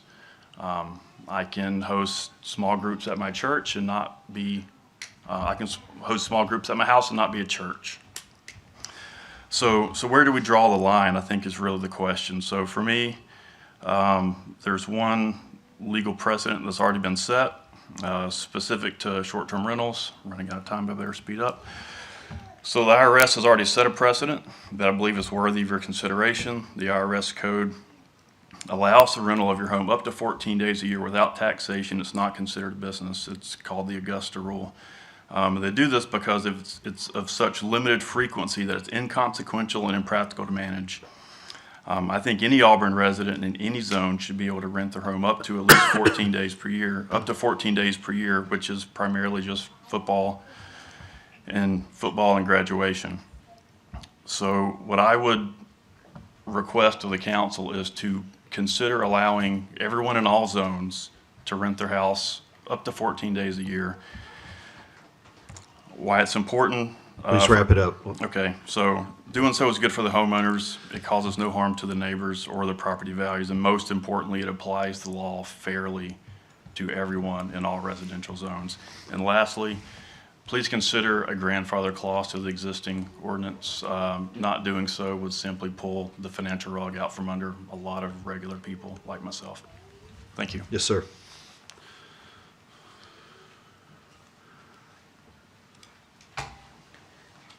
Hi, my name is Amira Maroose Hurst, and I live at 2023 Jannabrook Lane in Auburn.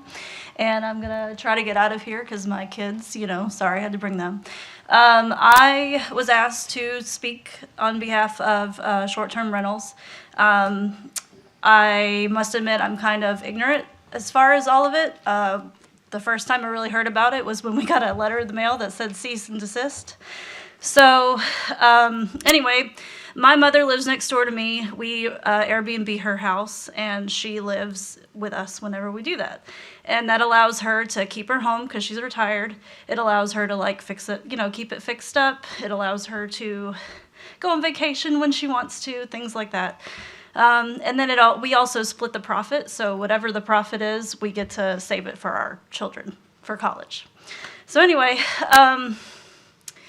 I don't really know like what to say about it. I don't really understand it. And I don't really understand how like someone can tell us what we can do in our own home because, you know, we're not hurting anybody. We've only had great people come. We've had lots of families that come and, you know, enjoy Auburn, enjoy Chewacla Park, enjoy, you know, what everything that Auburn has to bring. We vet our people very thoroughly. We don't let, you know, people just anyone come, you know, and I understand that a lot of people don't do that, but I feel like there should be maybe, you know, some sort of way to do that so that, you know, people that are, you know, following the rules and trying to make it a good thing, you know, continue to be able to do that. I don't know. Anyway, and I understand that it's like, I guess, final, you know. But anyway, I just thought I would share that because, you know, I feel like we were doing a good thing, you know. And anyway, I don't really know what else to say. And I also wanted to ask a question. I don't know if anybody can answer this, but why, like, I know that the zoning is really for, like, downtown Auburn, but we got zoned and we're, like, by Chewacla Park. So I don't understand why our zone is, we're being affected. This currently is a legal matter. I'm going to ask the city manager. Okay. How would you react to that question? There is pending litigation about the short-term rentals, so I can only speak in very broad terms. Okay. What was decided by the council on March 16th was certain areas of town you can have a short-term rental based on a lot of things that they considered at the time, and certain areas you cannot. And that tracks with the zoning ordinance, long study by the planning commission and so on. And so that was purely the decision of the majority of the city council. So all of those reasons are also due to pending litigation. I cannot speculate as to why the council took the actions that they took, but we have to be, unfortunately, we're in a position we can't talk a lot about this ordinance right now due to pending litigation. I gotcha. Okay. And so, but there are zones that are in the zoning ordinance. There are things on our website that you can read through as to why some of the reasons are that planning commission chose and the city council did. And the minutes and watch the videos. You're welcome to do that. Okay. All right. Thank you very much. I appreciate it. Okay, thank you.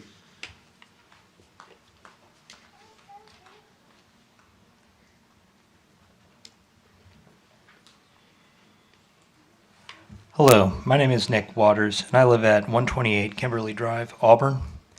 Ladies and gentlemen of the council and Mayor Andrews, I'd like to start by thanking you for all the hard work that you put into the short-term rentals ordinance, along with the work of the short-term rentals task force and the planning commission over the past several years. Some nice features of this ordinance include the two-strike revocation of a homestay and forbidding homestays to be rented for other types of events.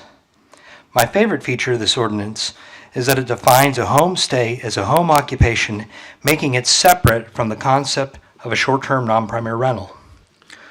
When a draft of this ordinance was first featured, this was proposed, I was excited because I thought that it would cut through a lot of the opposition to a homeowner renting a portion of all of their home occasionally.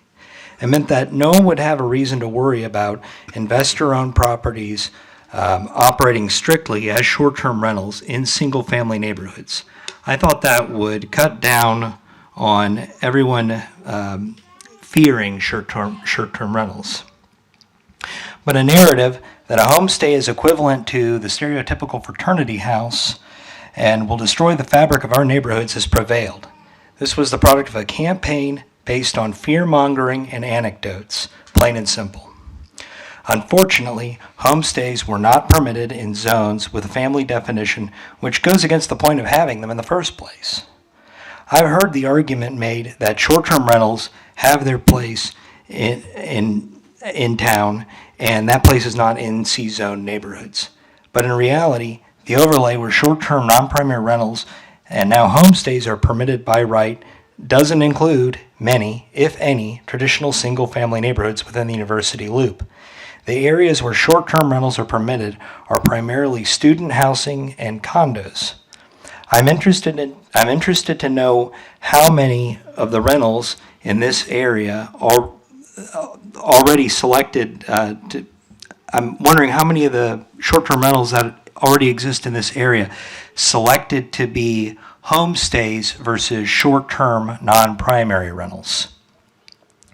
I'm a father of three with college and retirement to save for, a mortgage to pay, and I'm facing inflation just like everyone else here. I would like to have the option to rent my basement in the future and have the extra income stream.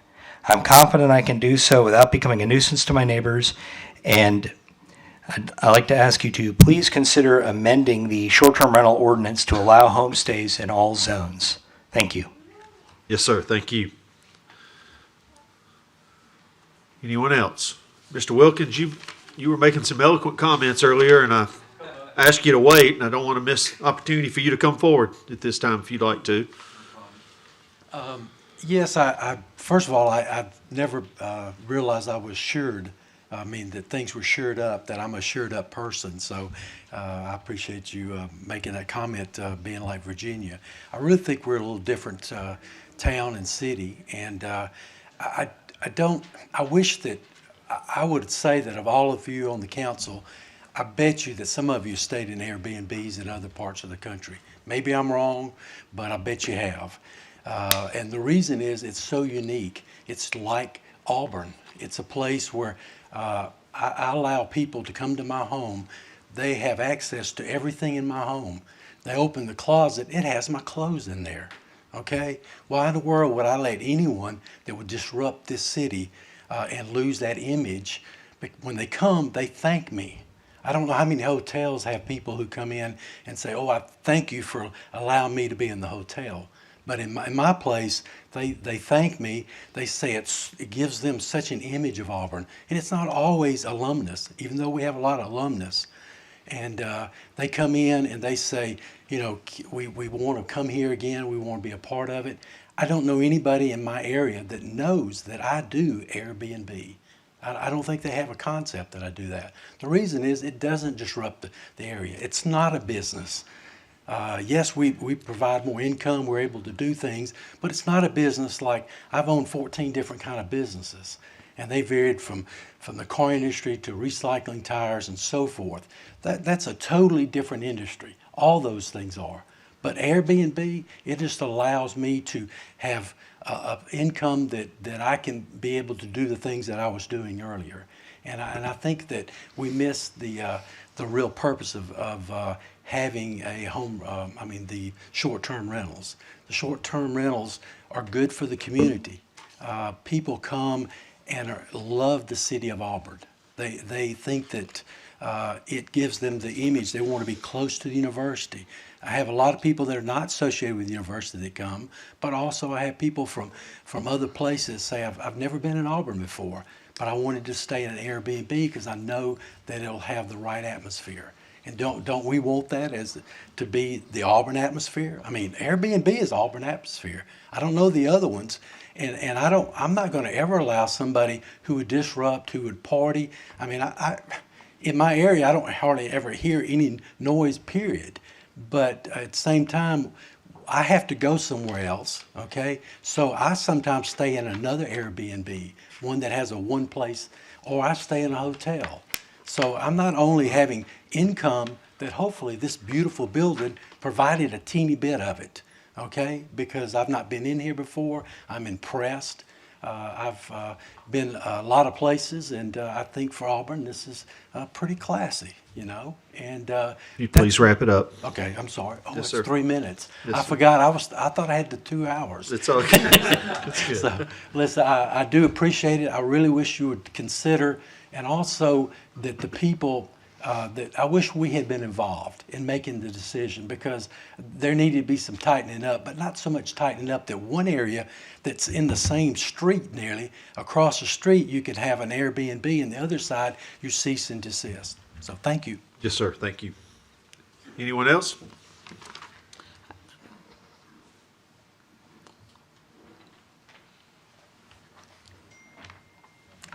Linda Dean, 474 Scott Street. In spring 2018, Stephen Dixon announced his candidacy for Ward 5. I and many other residents in Ward 5 campaigned hard for him and voted him into office. He took his oath to uphold Auburn's laws in fall of 2018. On May 6, 2019, Mr. Dixon hosted a Ward 5 meeting with then Planning Director Forrest Cotton as speaker. Citizens attending made very clear to Mr. Dixon their opposition to short-term rentals in NC zones. Mr. Cotton stated at that meeting, as well as at a Planning Commission work session on January 14, 2020, and at a League of Women Voters meeting, that short-term rentals were currently illegal.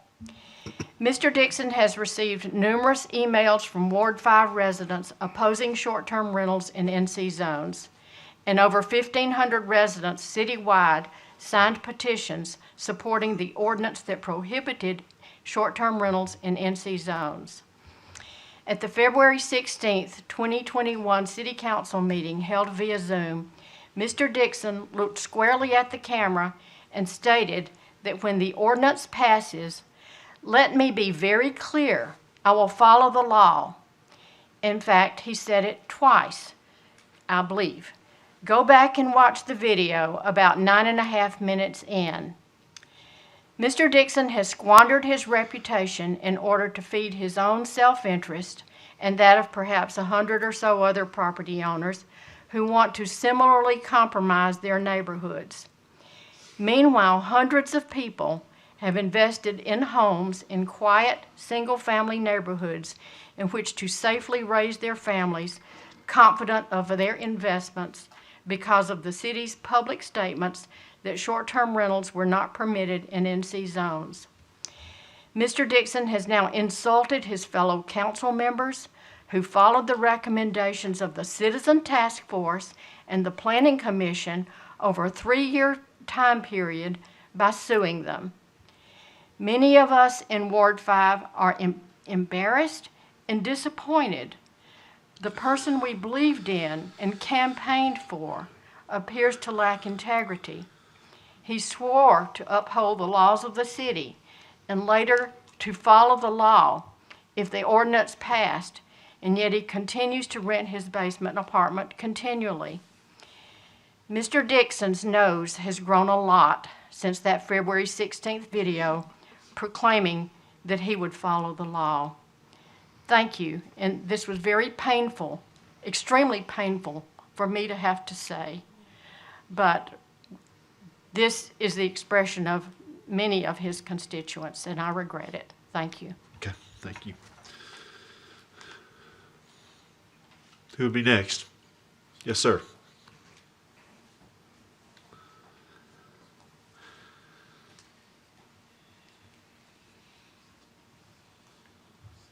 Hello, thank you, Council and Mr. Mayor, for the opportunity to speak. My name is Jonathan Schaff. I live at 902 Cutler Ridge Court, Opelika. I just want to say, you know, we just got off the holiday, July 4th, and this country was started because things on the other side of the pond were very restrictive and unfair. And I believe that the short-term rental ordinance is also the same way. And, you know, I'm a vested member of this county, graduate of Auburn High School, and hope to one day move back to this great town. Also, Stephen Dixon has been my best friend since high school. He's like the rest of these people, hardworking man, just trying to make a living. And I don't think that he would put anyone in his house that's going to cause any trouble with this city or his neighborhood. Thank you. Thank you. Who'll be next?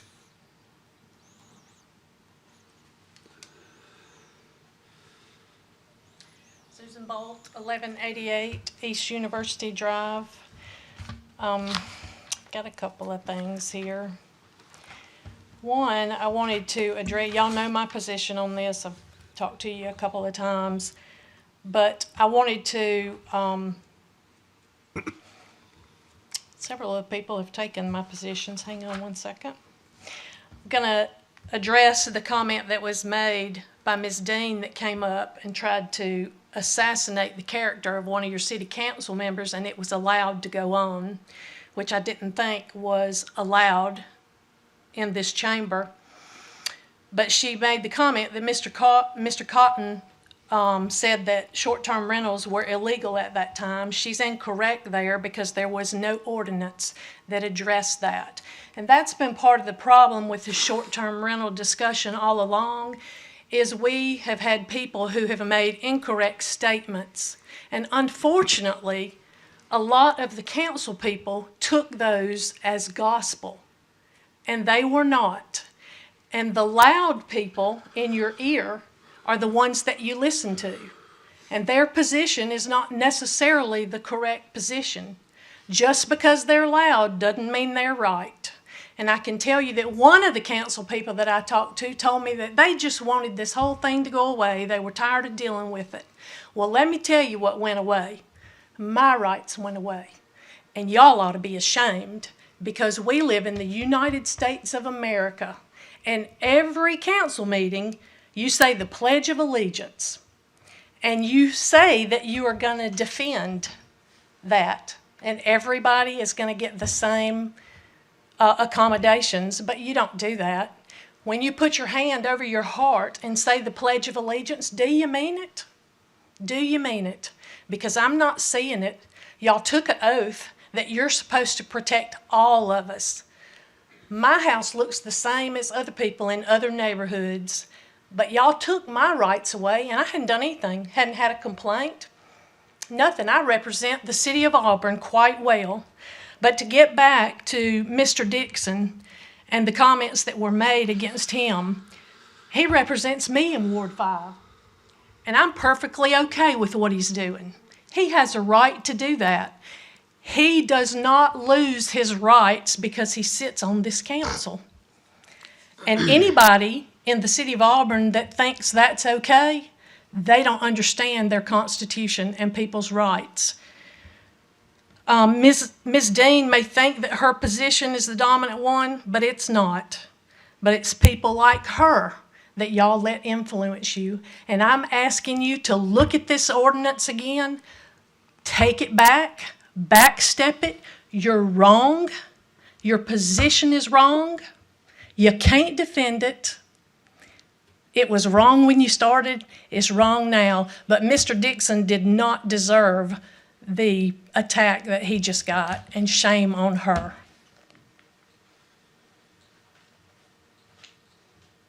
Who'll be next?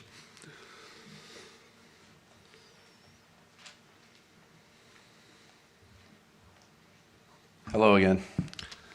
I'm here to talk more about short-term rentals. Your favorite subject, I'm sure. Again, my name is Josh Poole. I live at 334 Hickory Woods Drive. And I would also like to echo her comment that I thought that you made it clear in the beginning of this that this wasn't an opportunity to attack any council members, but I think that was a 3 minutes of slandering there. And so I'm an avid short-term rental user. We travel, my wife and I travel all over the world. We almost exclusively stay in Airbnbs or VRBOs. And we also just love hosting people. We have family and friends frequently over our house, and I don't see how that at all affects my neighbors if we're following already established city ordinances on on safety, noise, trash, things like that. And I think it's absurd that the fear-mongering has led y'all to make these decisions, and this whole thing has turned into this giant mess. And it's really unfortunate because I think it's ridiculous that the people opposed to this would think that I would just let unsafe people stay in my home. There's a pretty strict vetting process that goes through Airbnb. If you've ever used the platform, you can ramp up that vetting process. And so I wouldn't want someone unsafe staying in my home. And it should be none of my neighbor's business who I have in my home. If I can have guests over as often as I want and stay the night as often as they like, then is the problem with them paying for that? Would that also go back to like if a piano teacher teaches part-time in her home? That's not like a full-time gig. That's not your full occupation, but it's just something money you make on the side. And so what if we went out of town for an extended period of time and had someone house sit? Would we just expect them to stay there for free? I guess we'd be paying them, but what's the flip side and then staying and paying us? I also think Airbnbs are more equitable. We're sharing our town with people in a more intimate setting, and also it's a better alternative than staying at a hotel. Like I said, when I travel, I usually stay in Airbnbs and not hotels. I think a reasonable compromise was proposed by Councilman Witten to the amendment, and then that was I guess vindictively shot down. And I agree that people who already had established Airbnbs should be grandfathered in. And again, I totally care about my neighborhood and its quality and its character, and I'd be devastated if its character changed. But me having an occasional guest stay in my home does nothing and does not contribute to any neighborhood degradation. Again, if I can just have anyone stay in my house, I just don't see what the difference is in them maybe paying, because my neighbors have no idea about that. Let's wrap it up. And there's also just one final point in that we're making this big hubbub about short-term rentals, which is just most of the time an occasional guest staying in a spare bedroom, but there's nothing being said about long-term rentals, which to me would be more of an opportunity for neighborhood degradation. So thank you again. I support short-term rentals, and I think this whole thing turned into a mess. So I think the best thing would be to do would just to get rid of the whole amendment. Thank you. Thank you. Who'll be next? I have something I want to say. And you want to keep citizens' communications open, or do you want to wait for council communications? Does anyone else have anything? Okay. Yeah, go ahead, Colin. Okay, I would just, it's not about short-term rentals.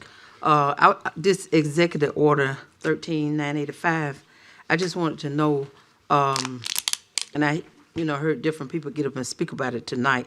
So when would that be a discussion amongst the council or with the public? Or, I got a lot of questions to ask about it, so should this be a meeting that I need to do separately? What do we need to do here? The American Rescue Plan, as previously indicated, is we do not have final guidance. If we're referring to the rescue plan, I haven't read this executive order. This is the first time I've seen this. I am familiar with the American Rescue Plan. We do not have final guidance from the federal government. So any statement that I've made about putting something together with an internal group as much has to be studied before we can propose to the council a path forward. There will be public comment in the path forward. Everything that we do, it happens in a very public manner. But there are also very, very strict federal guidelines, as there are with community development block grant funds, which we manage now, that have to be very specifically followed. And the city is required to monitor every dollar of grant money that is given through this program to every project we use it for, meeting the federal guidelines, or we are liable. So there is much discussion and study that needs to go on. And so the internal staff committee needs to assess needs in the community before we could even get to council with a plan. And part of that is understanding what is exactly the rules of engagement are. A lot of communities have jumped out there, and in the opinion of this city manager, they've jumped out there prematurely saying how they're going to spend money. They have no idea how the federal government's ultimately going to rule on exactly how it can be spent. The programs are out there, but not the rules for the programs that we create. So what we want to do is make sure that we have full guidance before we propose anything. We've had time to study it, and yes, there will be time for public input on all of it, but we need to get some basic information from an internal group together first, and that's what I'm not ready to talk about. The final guidance right now, Allison, isn't due till when from the federal government? The comment period ends on July 16th, and then it will take them some time to review the comments, to make adjustments, and issue that final rule. And that's so why I would think yeah. it would be maybe 45 to 60 days after that. That's right, and then we have some general ideas, but we're not ready until that final guidance. So something on our community development block grant money, we have to document low and moderate income benefits, say on utility assistance or other things. There's very specific paperwork that has to be filed. We have to check very specific things. So there's a lot of rules, so we don't want to propose to the public a way in which we think we could spend the money and then say, time out, we can't spend it at this way at all. Now we've got to go back and do something entirely different. So we want to be careful in doing that. My comment about 2024 is we have a little bit of time to spend the money, so we have a little bit of time to be methodical, make sure we're getting public input, make sure that we're careful in how we spend those funds and how we propose to you and the public, and have public forums. I want to be sure we are very fiscally responsible with the public, saying here are the ways in which we can spend the money, so that we're not giving incorrect information. So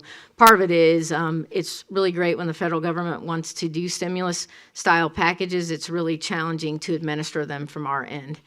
We have a number of groups that are reaching out. Everybody wants access to this funding, and what we're trying to determine is who's eligible, what the actual needs are, and then we'll look to address the needs in the community. Some of our block grant programs, as people are coming out of COVID right now and as people are going back to work, we're having some trouble spending some of the funds for certain categories, and that isn't abnormal because needs are changing. So we're just not quite there yet, but we will get there. There will be information once we have final guidance, and I'll give the council a plan for how we will proceed from that point forward with a lot of public input before anything is finalized. So we're expecting after the comment period's over with on the 16th, you think there'll be a month, or you never know. But we'll have to wait for the federal government to administrate their rules and say this is how. Absolutely, and there is no question that half of the money's been received. We got about 8.4 million.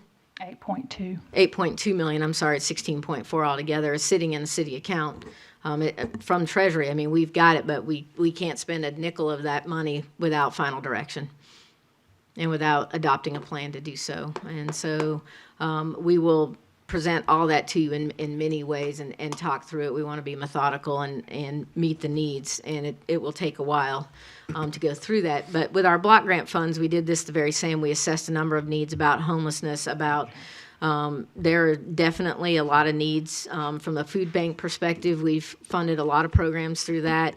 That has been a big need in COVID, and those are some need. We have to determine the ongoing needs, so that's what we're working toward. That answer your question for now? Any follow-up question, Con? For now, yeah. Okay. All right. Absolutely, much more to come. That I would say it's the heart of this council and in the city to do the very best job we can do with the money that's been provided to us. And I believe I speak for all of us, that we'll put in whatever time and resources we need to make the best decisions on behalf of the people who need that funding and need that support. Okay. Anything else from the council? If not, is there a move to adjourn? We adjourn.